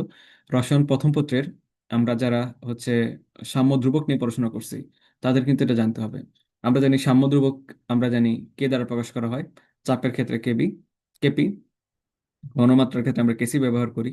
এবং আমরা জানি একটা রিয়েকশন যদি এমন হয়, এ নামক একটা বিক্রিয়ক ছোট হাতের এ মোল ব্যবহার করা হয়েছে, বি নামক একটা বিক্রিয়ক ছোট হাতের বি মোল ব্যবহার করা হয়েছে, সি নামক একটা উৎপাদ, সেটা সি ছোট হাতের সি মোল পরিমাণ উৎপন্ন হয়েছে, আর ডি নামক একটা উৎপাদ ছোট হাতের ডি পরিমাণ উৎপাদ উৎপন্ন হয়েছে, তাহলে আমি সাম্যদ্রুবক কে এর মান লিখতে পারি যে বিক্রিয়কের ঘনমাত্রা, থার্ড ব্র্যাকেট মানে ঘনমাত্রা, সাথে টু দা পাওয়ার সে কত মোল উৎপন্ন হয়েছে, উৎপাদের ঘনমাত্রা টু দা পাওয়ার সে কত মোল উৎপন্ন হয়েছে। এবং এভাবে করে আমরা সামুদ্রিক লিখতে পারি। এই লাইনটা আমার একটু পড়াশোনার আগে থেকে থাকতে হবে, থাকলে ভালো। আর না থাকলেও আমরা তো শিখে ফেললাম এখন, ঠিক আছে? যারা পারো আশা রাখি বুঝতে পারছো। আরেকটা জিনিস মনে রাখতে হবে, যারা কিনা আমরা তোমার ওই যে যারা কিনা কেমিস্ট্রি ফার্স্ট পেপারের চতুর্থ অধ্যায়ে পড়ে আসছো, তারা একটু খেয়াল রাখতে হবে, আমরা পিএইচ সমান সমান সূত্র জানি, minus logarithm of H plus. আবার এই এইচ প্লাসের জায়গায় যখন সাম্যদ্রব্যকে আমরা ইনপুট করে দিব না, এই যে এইচ প্লাসের যখন জায়গায় যখন সাম্যদ্রব্যক চলে আসবে, তখন সেটাকে আমরা পি কে এ এভাবে লিখি। ঠিক আছে, যখন এইচ প্লাসের জায়গায় সাম্যদ্রব্যক চলে আসবে তখন সেটাকে আমরা লিখি পি কে এ। একটু মনে রাখবা, কেমন? পি কে এ মানে বোঝায় P K A of acid.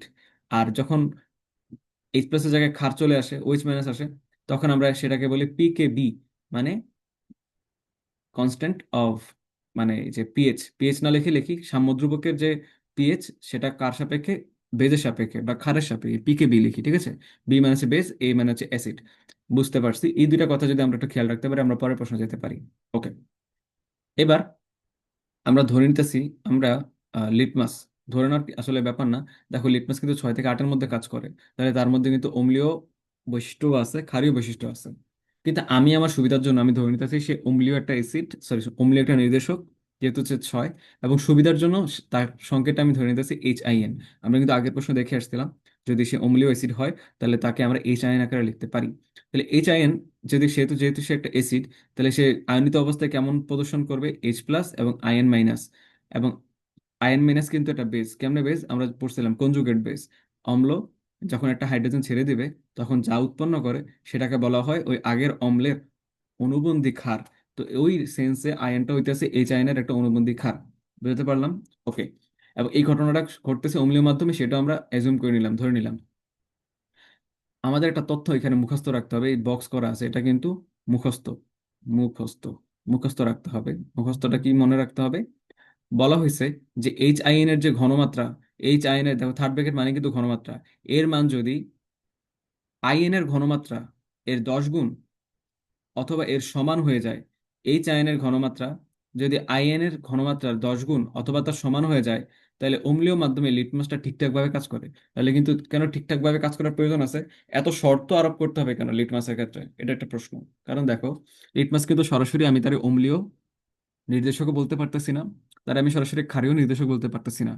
কারণ সে একটা মাঝামাঝি, একটা কি বলে, মধ্যমপন্থা অবস্থান করতেছে।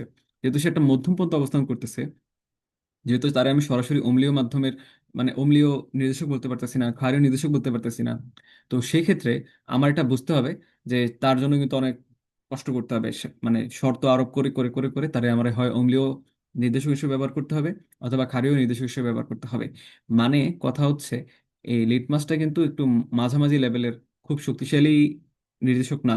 তাই তার জন্য বিভিন্ন শর্ত আরোপ করে কাজ করতে হয়। তো এই শর্তটা মনে রাখতে হবে যে যখন কিনা অম্লীয় মাধ্যমে HIN এর ঘনমাত্রা IN এর ঘনমাত্রা 10 গুণ হবে অথবা তার চেয়ে বেশি হবে, তখন লিটমাসটা ঠিকভাবে কাজ করে। তো আমরা সুবিধার জন্য বড়, এখানে কি দেখো গেটার ইকুয়াল সাইন দেওয়া আছে, আমরা গেটার চিহ্নটা ধরলাম না, আমরা ইকুয়াল ধরে নিতেছি।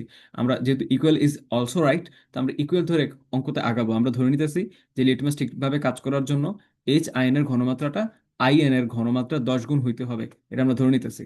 এটা যদি ধরে নেই, তাহলে দেখো যে এই বিক্রিয়ার জন্য, এই যে এই বিক্রিয়া, এই বিক্রিয়ার জন্য আমরা সাম্যদ্রব্যকের যদি সূত্র লিখি, তাহলে আমরা সাম্যদ্রব্যকের সূত্র থেকে আমরা পড়ছিলাম যে উৎপাদের ঘনমাত্রা টু দা পাওয়ার উৎপাদ কত উৎপন্ন হয়েছে ডিভাইডেড বাই বিক্রিয়কের ঘনমাত্রা ডিভাইড বাই বিক্রিয়ক কত উৎপন্ন হয়েছে। আমাদের এখানে উৎপাদ হিসেবে আছে H+IN, এবং দেখা যাচ্ছে H+ উৎপন্ন হয়েছে 1 মোল, আয়ন উৎপন্ন হয়েছে 1 মোল, আর H আয়ন উৎপন্ন হয়েছে 1 মোল। তাহলে আমি সাম্যদ্রব্যকের সংজ্ঞা মানে সূত্র লিখতে পারি, ঘনমাত্রা অফ H+ ইন্টু ঘনমাত্রা অফ আয়ন ডিভাইড বাই ঘনমাত্রা অফ HIN। আমরা এখানে আয়নের উপরে কিছু পাওয়ার আসে নাই, এখানে পাওয়ার কত আসবে? এক আসবে। এক পাওয়ার দেওয়া আর না দেওয়া একই। এক কেন আসবে? কারণ আয়ন 1 মোল উৎপন্ন হয়েছে।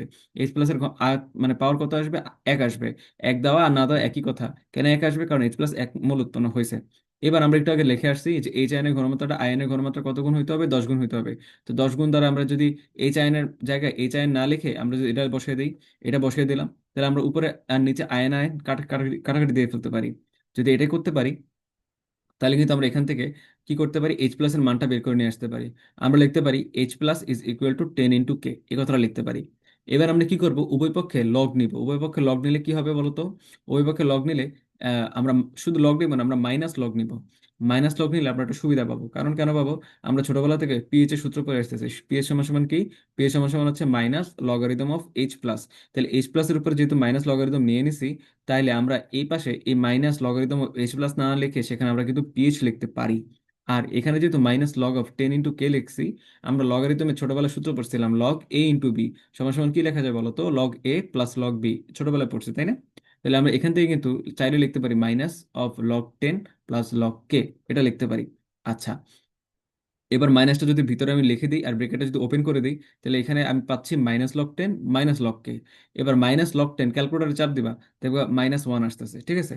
আর এই যে মাইনাস লগারিদম অফ কে, এটারে কিন্তু PKA লেখে, এটা আমরা উপরে প্রি নলেজ হিসেবে শিখে আসছি। দেখো, মাইনাস লগারিদম অফ কে রে আমরা কি লিখতে পারি? PK(A) লিখতে পারি। একদম সহজ। আমি কিন্তু আগে বলে আসছি সবকিছু, তাহলে এই জন্য আমাদের কাছে সেই জিনিসগুলো খুব সহজ লাগতেছে। তাহলে আমরা একটু ডানকে বাম করার পরে আমরা এখানে একটা ইকুয়েশন পাইলাম যে পিএস সমান সমান আমি লিখতে পারি কি? PKA-1। ওকে, ওকে। দেখো, এতটুকু পর্যন্ত আমরা কাজ করলাম কোন মাধ্যমে বলো তো? অম্লীয় মাধ্যমে। এবার তোমার পদার্থ ওটা যে অম্লীয় মাধ্যমেই থাকবে এমন কোনো কথা আছে? ক্ষারীয় মাধ্যমে তো হইতে পারে, পারে না? তো ক্ষারীয় মাধ্যমে গেলে কি হবে সেটা এবার আমরা দেখব। আবার আমরা জানি ক্ষারীয় মাধ্যমে, এবার আমাকে আরেকটা তথ্য মনে রাখতে হবে, এটাও কিন্তু মুখস্থ। দেখো, অম্লীয় মাধ্যমের ক্ষেত্রে যে শর্তটা আরোপ করা হয়, ক্ষারীয় মাধ্যম অম্লের বিপরীতকে ক্ষার না। তাহলে অম্লের মধ্যে যে নিয়মটা মেনে চলবে, ক্ষারের মধ্যে কি তার ঠিক বিপরীতটা মেনে চলবে না? এটাই তো হওয়ার কথা নাকি? তাহলে এটা হচ্ছে আমার একটু মুখস্থ রাখতে হবে। তাহলে দেখো, অম্লের ক্ষেত্রে একটু উপরে গিয়ে দেখি। অম্লের ক্ষেত্রে বলা হয়েছিল যে যে তোমার H আয়নের মান হবে আয়নের 10 গুণ। H আয়নের ঘনমাত্রা মান হবে আয়নের ঘনমাত্রা 10 গুণ। আর ক্ষারীয় মাধ্যমে বলা হইতেছে আয়নের ঘনমাত্রা মান হবে H আয়নের ঘনমাত্রা 10 গুণ। ইজি। আয়নের ঘনমাত্রা মান হবে H আয়নের ঘনমাত্রা 10 গুণ। এটা যদি হয় এবং এই শর্তটা যদি মেনে চলে, তাহলে লিটমাসটা ঠিকভাবে কাজ করে, নতুবা লিটমাস সঠিক রিডিংটা দিতে পারে না। তাহলে এবার যদি আমরা ক্ষারীয় মাধ্যমের কথা যদি চিন্তা করি, ক্ষারীয় মাধ্যমের ক্ষেত্রে আমার সেম রিয়েকশন। কারণ আমার অ্যাসিড তো সেটা, মানে আমরা তো সেই একই তোমার হচ্ছে নির্দেশক ব্যবহার করছি, সেহেতু এই ক্ষেত্রেও সেম রিয়াকশনই পাবো। এইচ আয়ন বিক্রিয়া করে এইচ প্লাস আর আয়ন মাইনাস উৎপন্ন করবে বা আয়ন উৎপন্ন করবে। তাহলে আমরা যদি সাম্যদ্রব্যক লিখতে চাই, তাহলে বিক্রিয়কের ঘনমাত্রা ইন্টু উৎপাদের ঘনমাত্রা টু দা পাওয়ার বিক্রিয়কের যে ঘনমাত্রা, যার ঘনমাত্রা সে যত মোল উৎপন্ন হয়েছে, যেহেতু এইচ প্লাস এক মোল উৎপন্ন হয়েছে তাই এক পাওয়ার হবে। এটা লেখা না লেখা একই কথা। একইভাবে আয়ন এক মোল উৎপন্ন হয়েছে, এটা লেখা না লেখা একই কথা, লিখলাম না। ওকে। এবার আমরা জানি যেহেতু ক্ষারীয় মাধ্যম ব্যবহার করা হচ্ছে, তাহলে আয়নের মানটা হবে এইচ আয়নের 10 গুণ। আমি যদি আয়নের মানের জায়গায় এইচ আয়নের আকারে মানটা বসিয়ে দিই, তাহলে দাঁড়াচ্ছে এইচ আয়ন ইন্টু 10। নিচের এইচ আয়ন আর উপরে এইচ আয়ন কাটা গেলে থাকে উপরে 10। তাহলে এখানে যদি 10 থাকে, আমরা এবার কি করব? আমরা এই 10কে ওই পাশে নিয়ে গেলে এইচ প্লাসের মান পেয়ে গেলাম। আমরা এইচ প্লাসের মান পেয়ে গেলাম, এইচ প্লাসের ঘনমাত্রার মান পেয়ে গেলাম, সেটা হচ্ছে k/10। এবার আমি একই কাজ করব, উভয় পক্ষে মাইনাস লগারিদম নিব। মাইনাস লগারিদম নিলে কি হবে বলতো? উপরে উভয় পক্ষে যদি আমি মাইনাস লগারিদম নেই, তাহলে এই মাইনাস লগারিদম এইচ প্লাস কে আমি চাইলে পিএইচ লিখতে পারি। পারি। আর মাইনাস লগ অফ k/10, আমরা ছোটবেলায় সূত্র পড়ছিলাম লগ a/b। এর সূত্র কি? Log a minus log B, ছোটবেলায় সূত্র পড়ছিলাম। তাহলে আমরা যদি এটাই বলি, তাহলে আমরা এখানে চাইলে এই মাইনাস বাইরে রেখে লগ k মাইনাস লগ 10 এটা লিখতে পারি। এবার মাইনাসটা যদি ভিতরে চালিয়ে দিই এবং আমি যদি এটাকে ওপেন করে দিই, তাহলে আমি সূত্র কি পাবো বলতো? আমি সূত্র পাবো মাইনাস লগ কে, দেখো এখানে পাইতেছি, আমি একটু এখানে লিখি, আমি এক লাইনে একবার করে ফেলছি তো বুঝতে একটু কষ্ট হতে পারে। আমি এখানে লিখছি মাইনাস লগ অফ কে, আর মাইনাসে মাইনাসে প্লাস log 10।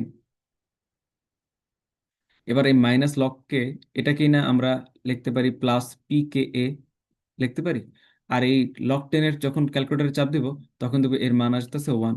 তাহলে আমরা কিন্তু এটা লিখতে পারি, এই যে 1 + pka। পিএইচ এর মান কি লিখতে পারি? 1 + pka। তো এটাকে আমরা 2 নং ইকুয়েশন দিলাম। আর প্রথমবার অম্লীয় মাধ্যম থেকে আমরা যেটা পাইলাম সেটাকে আমরা 1 নং ইকুয়েশন দিলাম। এবার আমরা কি করব? আমরা যদি 2 নং থেকে 1 নংকে বিয়োগ করি, কত নং থেকে একটু খেয়াল রাখবো, 2 নং থেকে 1 নংকে বিয়োগ করি, তাহলে আমরা ক্ষারের পিএইচ থেকে অ্যাসিডের পিএইচকে বাদ দিতে পারবো।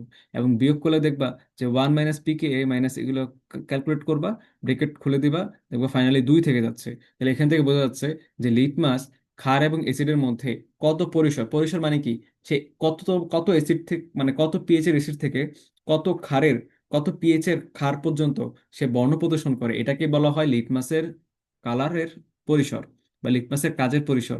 যেহেতু আমি দেখতেই পারতেছি এখানে আমি আলাদা করে ক্ষারের মাধ্যমে পিএইচ কত আসবে, এসির মাধ্যমে পিএইচ কত আসবে, সেটা বের করে এদেরকে আমি বিয়োগ করে দেখালাম যে এখানে মাত্র 2 পার্থক্য আসতেছে। তাহলে এখান থেকে কিন্তু প্রমাণিত হয় লিটমাস 2 পিএইচ পার্থক্যে কাজ করে। তাহলে আশা রাখি এটা বুঝতে পারছো। এবার আমরা একটু সামনে যাব। এবার আমরা যাব পিএইচ কার্ভ। এটা পড়ে ফেললে আমাদের পিএইচ শেষ।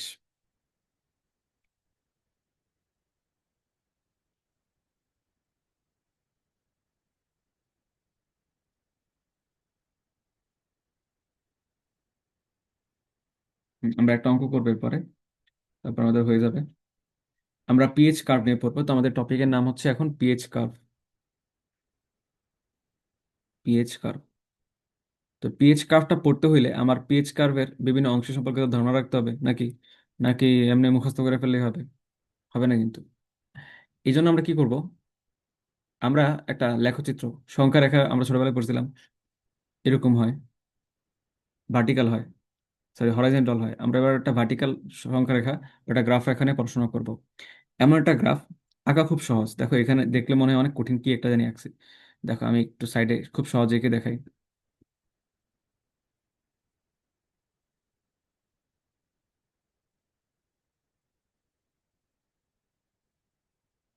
আমরা এটা 4টা ভাগে ভাগ করব।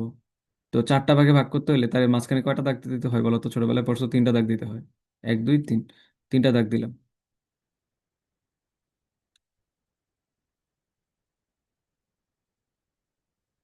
ঠিক আছে। তো একদম নিচের দিকে অংশটার নাম দিলাম 0। 0 থেকে 3, 3 থেকে 7, 7 থেকে 11, 11 থেকে 14। আগে কিন্তু খুব সহজ, বাসায় একটু প্র্যাকটিস করবো দেখবে হয়ে গেছে। ঠিক আছে, একদমই সহজ। ঠিক আছে। এই আহ, বিভিন্ন রিজিয়নের বিভিন্ন নাম আছে, একটু মনে রাখতে হবে। এই 0 থেকে 3 এই অংশটাকে বলা হয় স্ট্রং অ্যাসিড। কেন স্ট্রং অ্যাসিড? আমরা ছোটবেলায় পড়ে আসছি স্ট্রং অ্যাসিড মানে কি বলতো? সবল ক্ষার, সবল অম্ল। আমরা বলছিলাম যাদের পিএইচ 0 থেকে 3-এর মধ্যে থাকে, তাদেরকে কিন্তু আমরা স্ট্রং অ্যাসিড বা সবল অম্ল বলি। 3 থেকে 7 যারা, এরা কিন্তু হচ্ছে মৃদু অম্ল, বা ইংলিশে আমরা বলি উইক অ্যাসিড। Week acid. এই 7 থেকে 11 যারা আছে তাদেরকে আমরা বলি উইক বেস। কারণ বেজের মান পিএইচ যত বেশি হবে, সে তত বেশি শক্তিশালী বেস বা ক্ষার। যেহেতু তার পিএইচ এর মানটা একটু কম, 7 থেকে 11, তাই এদেরকে বলা হচ্ছে উইক বেস। Weak base. আর সবার শেষে হচ্ছে 11 থেকে 14, এটাকে বলা হচ্ছে আমার স্ট্রং বেস।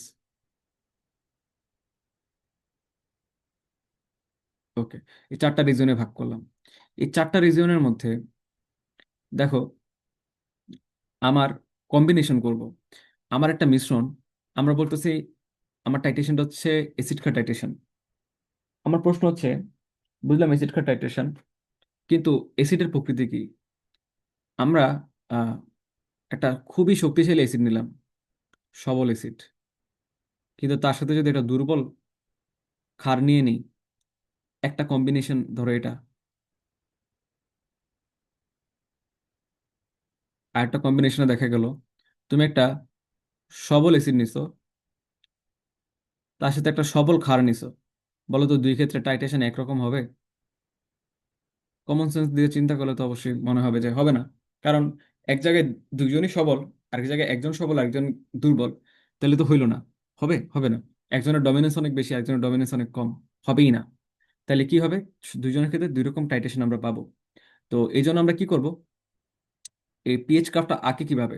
দেখো, আমি যদি সবল অ্যাসিডের সাথে সবল ক্ষার নেই, তাহলে সবল অ্যাসিড বলতে কারে বোঝায় আমরা পড়ছিলাম, দেখো এই যে আমরা সবল অ্যাসিড মানে হচ্ছে সে হচ্ছে এই জোনটা, মানে 0 থেকে 3 এই জায়গাটার মধ্যে সে অবস্থান করবে। তাহলে আমরা ধরলাম সবল একটা অ্যাসিড, যে কিনা যার সাথে হচ্ছে আমি সবল একটা ক্ষারকে যুক্ত করলাম। তাহলে এও চালাক, এও চালাক, এও শক্তিশালী, এও শক্তিশালী। দুজন যদি সমান শক্তিশালী হয় এবং তারা যে টাগ অফ ওয়ার খেলে, দড়ি নিয়ে টানাটানি খেলে, তাহলে কেউ করে ফালাইতে পারবে না। দুইজন দুইজনের টানতে টানতে একসময় দড়ি ছিঁড়ে যাবে। দড়ি ছিঁড়ে যাবে। তাহলে বোঝা যাচ্ছে, যখন অ্যাসিড এবং ক্ষার দুইজনের প্রকৃতি একই ধরনের হবে, তখন যে টাইটেশনটা হবে, তখন কিন্তু তাদের মধ্যে একটা সিমেট্রি দেখা যাবে, একটা সমানতা দেখা যাবে, মানে একটা সমান ভাব দেখা যাবে। তো ঘটনা ঘটে এমনই, সাপোজ কেউ যদি স্ট্রং অ্যাসিড হয়, তাহলে সে এই রিজিয়নটা থেকে আস্তে আস্তে শুরু করে, আস্তে আস্তে সে 3-এ যায়, এবং সে এখান দিয়ে এই 3, 7, 11 হয়ে 11 দিয়ে বেরিয়ে যায়।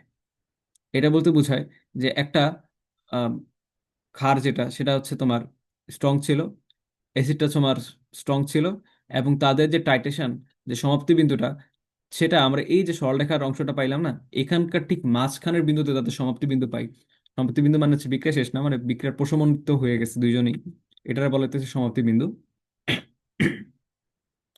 তো দেখা যায় যে স্ট্রং অ্যাসিড এবং স্ট্রং বেজের যে টাইট্রেশনটা পাওয়া যায়, সেখানে তাদের কার্ভটা এরকম হয়, এবং তাদের মিডল পয়েন্টটা হয় একদম 7-এর কাছাকাছি। তা আমরা একটু পরে দেখব 7ই হয় সাধারণত। তা আমরা আশা রাখি চিত্রগুলো বুঝতে পারছি। এবার আমরা আরেকটু চিত্র ব্যাখ্যা করার চেষ্টা করি। এমন যদি হয় আমি একটা উইক অ্যাসিড আর স্ট্রং বেস দিয়ে দিই, তাহলে উইক অ্যাসিডের রিজনটা কত? 3 থেকে 7। তাহলে বোঝা যাচ্ছে 3 থেকে 7-এর মধ্যে একটা অ্যাসিড যাবে, 7-এ গিয়ে শুরু হবে, 7 থেকে গিয়ে সে 11 দিয়ে বের হয়ে যাবে। কারণ কেন? কারণ স্ট্রং বেসটা কিন্তু 11 থেকে 14-এর মধ্যে অবস্থিত। তাহলে এরকম আমি একটা চিত্র পাবো, যেটা কিনা এই চিত্রটা, এরকম একটা চিত্র পাবো যদি আমি স্ট্রং বেস আর উইক অ্যাসিডের টাইট্রেশন ঘটাই। তাহলে তাদের সমাপ্তি বিন্দুটা কত হবে? এই যে তাদের খাড়া অংশটা পাওয়া গেল, এই খাড়া অংশটা ঠিক মাঝামাঝি একটা পয়েন্টে তাদের সমাপ্তি বিন্দু বা প্রশমন বিন্দু পাওয়া যাবে। একই কথা যদি আমি চিন্তা করি, আমি যদি একটা স্ট্রং অ্যাসিড আর উইক বেজের কথা চিন্তা করি, তাহলে এখান দিয়ে শুরু হবে, 3 থেকে গিয়ে তোমার এই উইক বেজের রিজিয়ন দিয়ে বের হয়ে যাবে। এর অর্থ বোঝায় বেসটা ছিল আমার উইক আর অ্যাসিডটা ছিল আমার স্ট্রং। তাহলে তাদের সমাপ্তি বিন্দু বা প্রশমন বিন্দু কোথায় পাওয়া যাবে? এই যে তাদের খাড়া অংশ, খাড়া অংশটার ইংলিশে বলে স্টিপ রিজিয়ন। এই যে স্টিপ রিজিয়নের ঠিক মাঝামাঝি একটা কোনো একটা পয়েন্টে তাদের আমি সমাপ্তি বিন্দু বা প্রশমন বিন্দুটা পাবো। এবার আমি পিএইচ, কারণ পিএইচ কার্ভটা, কার্ভের দুইটা ক্যারেক্টারিস্টিক্স নিয়ে আলোচনা করব, একটু মনোযোগ দিয়ে শুনো। পিএইচ কার্ভটা দেখো, কোনো কোনো পিএইচ কার্ভ এমন হয় একটু বেশিই খাড়া, কোনো কোনো পিএইচ কার্ভ দেখা যাবে অল্প একটু খাড়া, চলে যাইতেছে। যেমন আমরা এখানে দেখছিলাম, যখন আমরা স্ট্রং অ্যাসিড এবং স্ট্রং বেস দিছিলাম, তখন অনেকটুকু অংশ খাড়া ছিল। যখন আমরা উইক বেস আর স্ট্রং অ্যাসিড দিলাম, তখন অল্প একটু অংশ খাড়া ছিল। যখন আমরা উইক অ্যাসিড স্ট্রং বেস দিলাম, তখন অল্প একটু অংশ খাড়া ছিল। মজার ব্যাপার হচ্ছে, আমি যদি উইক অ্যাসিড এবং উইক ক্ষার দুইটাই যদি উইক হয়ে যায়, তাহলে কোনো খাড়া রিজিয়নই পাবো না। এই উইকের রিজিয়ন থেকে ঢুকে, উইক অ্যাসিডের রিজিয়ন দিয়ে ঢুকে উইক বেসের রিজিয়ন দিয়ে বের হয়ে যাবে। তাইলে আমরা দেখতে পারতেছি, যাই হোক না কেন, মেনলি যদি আমি খাড়া অংশটা কনসিডার করে চিন্তা করি, একটা পিএইচ কার্ভের মেনলি দুইটা পার্ট পাওয়া যায়। একটা হচ্ছে এরকম একটু বাঁকানো বা কার্ভ অংশ, একটা হচ্ছে বাঁকানো বা কার্ভ অংশ, আর একটা হচ্ছে স্টিফ অংশ। একটাকে বলা হয় কার্ভ, একটাকে বলে স্টিপ। স্টিপ মানে খাড়া, একটা হচ্ছে বাঁকানো। আমার প্রশ্ন হচ্ছে বাঁকানো অংশ দ্বারা কি বোঝায় আর খাড়া অংশটা দ্বারা কি বোঝায়। ঠিক আছে। আচ্ছা, এখানে দেখো পিএইচ কার্ভের পুরা পোস্টমর্টম করা হয়েছে। ঠিক আছে। দেখো এই যে পিএইচ কার্ভের, দেখো খাড়া অংশ কতটুক সেটা দেখানো আছে। খাড়া অংশটা কি ডিনোট করে, এই যে খাড়া অংশ, এটা প্র্যাকটিক্যাল মানে ফিজিক্যাল মিনিংটা কি, ব্যাখ্যাটা আসলে কি। এখানে বোঝায় পিএইচ এর খুব র্যাপিড চেঞ্জ হচ্ছে, দ্রুত বৃদ্ধি হচ্ছে। কি বৃদ্ধি হচ্ছে? দ্রুত বৃদ্ধি হচ্ছে পিএইচ এর। তুমি দেখো, তুমি নিজে তাকালেই বুঝতে পারবা। এই যে দেখো, এইখানে পিএইচ এর মান মনে করো কত, এই বিন্দুটাতে ধরলাম 12। এখানে কত বলো তো? 12.5। এখানে কত? 13। তাহলে দেখো, বা 13 হয় নাই, বা বলা যায় 13-র কাছাকাছি, বা 12.75, এখানে বলা যায় 13। তাহলে দেখো পিএইচ এর কিন্তু খুব দ্রুত পরিবর্তন হচ্ছে না। কিন্তু এই যে খাড়া রিজিয়নটার কথা চিন্তা করো, এখানে এখানে 7, 7 থেকে 1 লাফে 11 হয়ে যেতেছে। বুঝতে পারতেছো? মানে খাড়া রিজিয়নে পিএইচ খুব দ্রুত পরিবর্তিত হয়, আর বাঁকানো অংশতে পিএইচ খুব দ্রুত পরিবর্তিত হচ্ছে না। আমার প্রশ্ন হচ্ছে কেন হচ্ছে না, বা কেন হচ্ছে? এই যে খাড়া রিজিয়নে পিএইচ কেন দ্রুত পরিবর্তন হয়, আর বাঁকানো অংশতে কেন পিএইচ খুব আহ ধীরে সুস্থে পরিবর্তিত হয়? এই বাঁকানো অংশের নামটা আমি ভুলে কার পরে ফেলছি। এই অংশটার নাম হচ্ছে প্লেটু বলে, এটা বলে প্লেটু, আর এটা বলে স্টিপ রিজিয়ন। ঠিক আছে। তো এই কারণগুলা তুমি চাইলে লিখে রাখতে পারো, তোমার অ্যাডমিশনে কাজে লাগতে পারে। যে গ্র্যাজুয়াল বৃদ্ধি, বা এই যে খাড়া অংশে যে গ্র্যাজুয়াল, সরি সরি, এই যে বাঁকানো অংশ, এটারে বলা হয় গ্র্যাজুয়াল রাইজ বা গ্র্যাজুয়াল বৃদ্ধি, মানে ধীরে ধীরে ধীরে ধীরে বৃদ্ধি পাচ্ছে। আর এই যে খাড়া অংশটাকে, এটাকে বলা হয় সাডেন রাইজ বা দ্রুত বৃদ্ধি। হঠাৎ করে বৃদ্ধি পেয়ে যাচ্ছে পেয়েছে। ঠিক আছে, এক লাফে বৃদ্ধি পেয়ে যাওয়া যেটাকে বলে। তো গ্র্যাজুয়াল বৃদ্ধিটা দুইটা কারণে ঘটে। একটাকে বলা হয় আমরা সময়ন প্রভাব, আমরা গুণগত রসায়নে পড়ে আসতেছি। আর একটাকে বলা হচ্ছে সম্পৃক্ত দ্রবণে পরিণত হওয়া। তো দুইটা কিন্তু আমরা আলোচনার মধ্যে করে আসছি। দেখো সময়ন প্রভাব মানে কি, ওই যে আমরা এইচ প্লাস আগে থেকে ছিল, আবার এইচ প্লাস দিছো, সময়ন প্রভাব হবে না? এই জন্য কি হয়, আস্তে আস্তে আস্তে আস্তে পরিবর্তিত হচ্ছিল। তুমি চিন্তা করো কনিক্যাল ফ্লাস্কে, এই যে কনিক্যাল ফ্লাস্কে আগে থেকে এস এসিএল ছিল, তো সেই এইচ প্লাস আর সিএল আকারে ছিল। তুমি এর মধ্যে এইচ আই এন দিছো, এইচ আই এন, যখন তুমি দিলা তখন এইচ প্লাস তুমি বাড়িয়ে দিলা।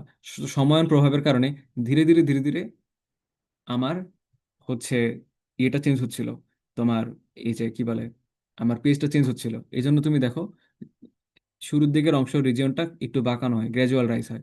ঠিক আছে। কিন্তু যখন হঠাৎ করে এই যে এসসিএল এর পরিমাণের মধ্যে এইচ প্লাস এর পরিমাণ কমে গেল, মানে শেষ হয়ে গেল, এইচ আই এন এর এইচ প্লাসও শেষ হয়ে গেল, তখন ওএইচ মাইনাসের ডোমিনেন্স বেড়ে গেল। হঠাৎ করে দেখো পিএইচটা 1 লাফে, এখানে 1 লাফে তোমার এই যে খাড়া অংশটা দিকে তাকাও, 1 লাফে চেঞ্জ হয়ে গেছে। বুঝতে পারছি? তো দ্রুত বৃদ্ধির পরিবর্তন হচ্ছে শক্তিশালী ক্ষারের প্রভাব। মানে আমরা, মানে শক্তিশালী মানে মেন কথা হচ্ছে ক্ষারের ডমিনেন্সটা বেড়ে গেলেই আমরা এই দ্রুত বৃদ্ধিটা দেখতে পাই। আচ্ছা, আশা রাখি বুঝতে পারছি। এই দ্রুত দ্রুত পিএইচ বৃদ্ধির ইংলিশে বলে স্ট্রং অ্যালকালি ইফেক্ট বলে। আর পিএইচ গ্র্যাজুয়াল যে বৃদ্ধি হয় বা বাঁকানো অংশ প্লেটু হওয়ার কারণ হচ্ছে সময়ন প্রভাব অথবা সম্পৃক্ত দমনে পরিণত হওয়া। দুইটাই বুঝতে পারছি।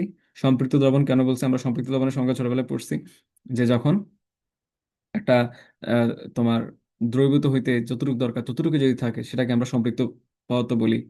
তো আমরা তো এখানে প্রশমন বিক্রিয়া ঘটাইতেছি, প্রশমন মানে তো সম্পৃক্ত হবেই। বুঝতে পারছি? খুব ইজি। এবার আমরা যে গ্রাফগুলো, পিএইচ গ্রাফগুলো আঁকবো, সেখানে আমরা ওয়াই অক্ষ বরাবর কাকে নিব? দেখো আমরা এক্স অক্ষ বরাবর নিব আয়তনকে, ওয়াই অক্ষ বরাবর নিব পিএইচ কে। মনে থাকবে, এক্স অক্ষ বরাবর নিব আয়তন, ওয়াই অক্ষ বরাবর নিব পিএইচ, মনে থাকবে।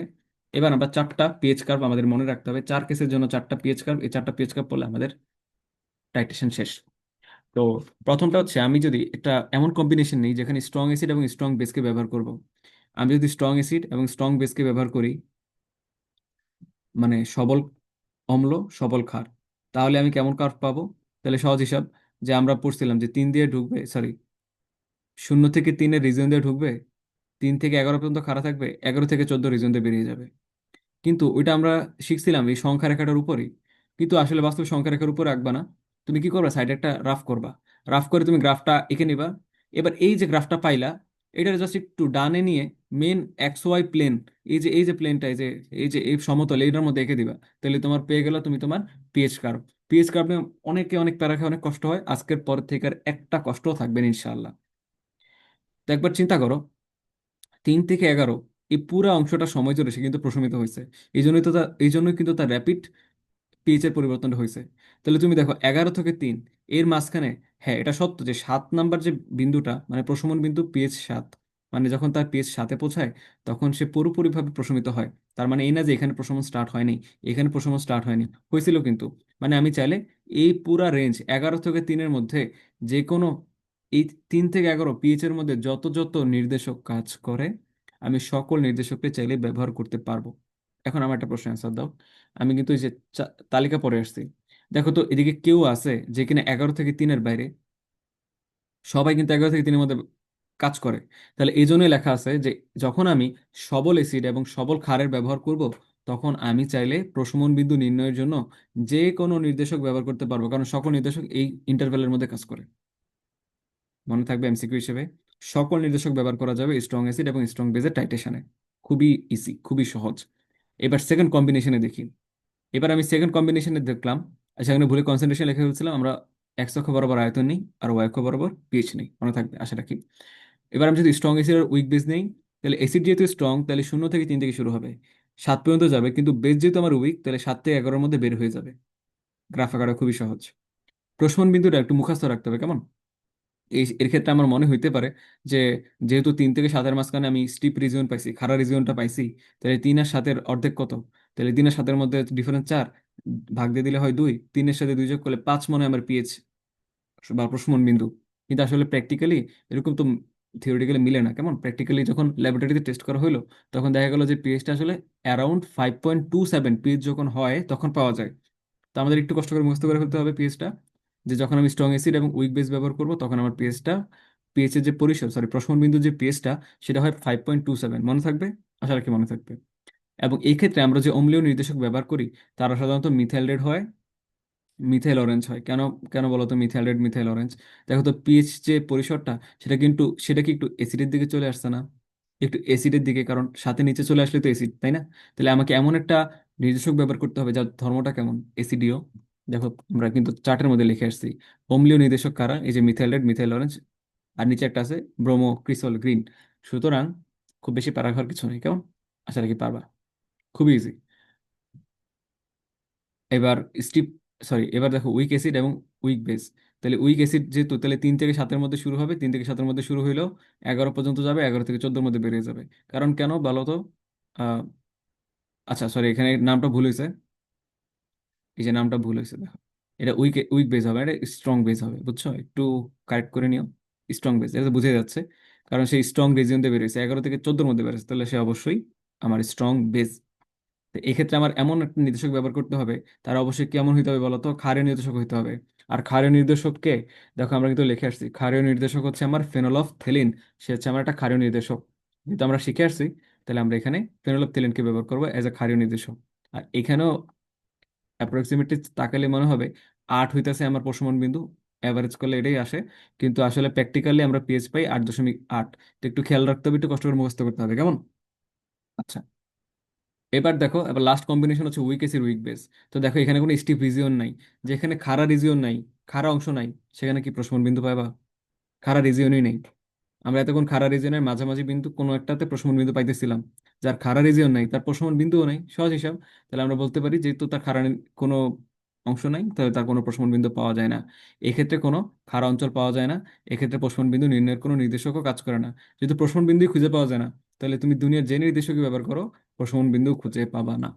এই গেল আমার হচ্ছে এই যে কম্বিনেশন, এই 4টা কম্বিনেশন যারা পারবে তার জন্য দুনিয়াতে আর কোনোদিনও টাইটেশন কঠিন টপিক হইতেই পারে না, হবেও না ইনশাআল্লাহ। এবার আমার কিছু সবল এসিড সবল ক্ষার সম্পর্কে পরিচয় রাখতে হবে। এরা এখানে লেখা আছে, একটু খাতে উঠিয়ে নাও। এটা খুব সহজ।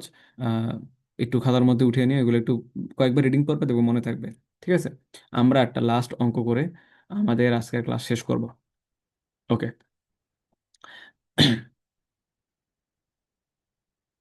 এবার অঙ্ক করব, ঠিক আছে? অঙ্কের জন্য আমার সূত্র লাগবে না? সূত্র লাগবে, তাই তো? শর্টকাট সূত্র একটা আছে, আবার ব্রডকাট একটাও আছে। আমরা আহ, একটু এই অঙ্কটা দিয়ে শুরু করব। এই অঙ্কটা দিয়ে পড়লে হয়ে যাবে। দেখো প্রশ্নটাতে কি লিখছে, বলছে 2টা পাত্র নেওয়া হয়েছে। প্রথম পাত্রে 200 ml এর 0.2 মোলার দ্বিক্ষারকীয় অম্ল নেওয়া হয়েছে। তো তোমরা যারা পড়ছো দ্বিক্ষারকীয় অম্ল, যারা তুল্য সংখ্যা সম্পর্কে আইডিয়া আছে, কোন একটা অম্ল যদি দ্বিক্ষারকীয় হয় তাহলে তার তুল্য সংখ্যা অবশ্যই 2 ধরা হয়, ঠিক আছে? এবং দ্বিতীয় পাত্রতে 300 ml 0.3 মোলার এক অম্লীয় ক্ষার নেওয়া হয়েছে। যারা পড়ছো এক অম্লীয় মানে কি, তুল্য সংখ্যা এক, বুঝতে পারছি? এবং তৃতীয় পাত্র দেখো, 3টা পাত্র নেওয়া হয়েছে। তাহলে টাইট্রেশনের জন্য কি 3টা পাত্র নেওয়া যাবে? উত্তর হচ্ছে নেওয়া যাবে, কোনো সমস্যা নেই। 3 নাও, 3000 নাও, কোনো সমস্যা নেই, পারা যাবে। তো বলছে তৃতীয় পাত্রতে 500 ml, সরি 500 না, সরি 50 ml, কেটে দেওয়া হয়েছে 50 ml 0.2 মোলার নাইট্রিক অ্যাসিড আছে। প্রথম এবং দ্বিতীয় পাত্রের মিশ্র দ্রবণকে তৃতীয় পাত্রের দ্রবণ দ্বারা পূর্ণ প্রশমিত করা যাবে কিনা ব্যাখ্যা করো। এটা হচ্ছে আমার কাজ, ঠিক আছে? ওকে, দেখো কি করবো এখন। যে প্রথম এবং দ্বিতীয় পাত্রের মিশ্রণ, আগে প্রথম আর দ্বিতীয় পাত্রের মিশ্রণ বানাইতে হবে, তারপর সেটা তৃতীয় পাত্রের দ্রবণ দ্বারা পূর্ণ প্রশমিত করা যাবে কিনা সেটা আমাকে ব্যাখ্যা করতে হবে। এবার আমরা দুইটা অ্যাপ্রোচ এখানে দেখাইছি, এখানে একটা শর্টকাট অ্যাপ্রোচও দেখাইছি, বর্টকাট অ্যাপ্রোচও দেখাইছি। আমরা অ্যাপ্রোচ এক দিয়ে শিখবো, ঠিক আছে? ওই যে অ্যাপ্রোচটা, যে এখানে একটা সূত্র লেখা আছে, এটা আমরা ইনশাল্লাহ অ্যাডমিশনে গিয়ে শিখবো। এখন আমরা নর্মাল, যেহেতু আমরা এইচএসসি তে করতেছি, আমরা নর্মালি করার চেষ্টা করব। দেখো, প্রথম পাত্রে অম্ল আছে। এবার তার যে সকল তথ্যগুলো দেওয়া আছে সেটা আমরা এখানে লিখবো। তার আয়তন দেওয়া আছে 200 ml, তার ঘনমাত্রা দেওয়া আছে 0.2 মোলার, এবং তার তুল্য সংখ্যা দেওয়া আছে 2। ধরি অম্লটি হইতেছে H2SO4। এটাকে আমি ভাপের সম্পত্তি চাইলেই ধরে নিতে পারবো? উত্তর হচ্ছে হ্যাঁ, কিছুক্ষণের জন্য ভাপের সম্পত্তি ধরে নিতে পারো। কারণ তুল্য সংখ্যা যেহেতু 2 ধরছে, এরে আমি H2SO4 ধরতে পারবো। কারণ কেন বলো তো, আমার H2SO4 এর তুল্য সংখ্যা কিন্তু 2। আমরা পড়ছিলাম H2SO4 এর তুল্য সংখ্যা 2 হইলো কিভাবে? কারণ H2SO4 জলীয় দ্রবণে 2টা H প্লাস দান করে। যেহেতু সে জলীয় দ্রবণে 2টা H প্লাস দান করে, তাই তার তুল্য সংখ্যা 2। যেহেতু আমার ব্যবহৃত এসিডটাও 2, তাই তাই তাই আমি তার একটা নাম দিতে চাচ্ছি। নাম দিলে কি হবে, কি অঙ্কটা করতে আমি এটা সুবিধা পাবো। এই সুবিধা পাওয়ার জন্য আমি এর নাম দিলাম H2SO4। এবার প্রথম পাত্রতে ক্ষার দেওয়া হইলো। যে ক্ষারের পরিচয় কি দেওয়া আছে, ক্ষারের আয়তন দেওয়া আছে 300 ml, ক্ষারের ঘনমাত্রা দেওয়া আছে 0.3 মোলার, ক্ষারের তুল্য সংখ্যা দেওয়া আছে 1। তাহলে ক্ষারটি আমি ধরে নিতেছি সোডিয়াম হাইড্রোক্সাইড, কারণ আমরা জানি সোডিয়াম হাইড্রোক্সাইডের তুল্য সংখ্যা 1 হয়। তো আমরা ছোটবেলা থেকে বিক্রিয়া করে আসছি যে H2SO4 আর সোডিয়াম হাইড্রোক্সাইডের রিয়েকশনটা আসলে কি, দেখো তো। আমরা জানি H2SO4 এর সাথে যখন সোডিয়াম হাইড্রোক্সাইড বিক্রিয়া করে, তখন সোডিয়াম সালফেট উৎপন্ন হয় আর পানি উৎপন্ন হয়। তাহলে সে কত মোল NaOH এর সাথে বিক্রিয়া করে, আমরা যদি সমতাকরণ করি, তখন দেখবো NaOH 2 মোল NaOH এর সাথে 1 মোল H2SO4 বিক্রিয়া করে, 1 মোল Na2SO4 উৎপন্ন করে, এবং 2 মোল H2SO4 উৎপন্ন করে, ঠিক আছে? এবার দেখো, এখান থেকে আমি যদি এই রিয়েকশন থেকে কিন্তু লিখতে পারি যে 1 মোল H2SO4 কে প্রশমিত করে 2 মোল NaOH। কেন এইভাবে লিখলাম? কারণ আমি চাইতেছি পাত্রে আসলে অবশিষ্ট কে থাকে, সে কি NaOH থাকে নাকি পাত্রে H2SO4 থাকে। এই জন্য আমি কি করলাম, আমি লিখলাম যে 1 মোল H2SO4 কে প্রশমিত করে 2 মোল NaOH। প্রশ্নে কত দেওয়া আছে?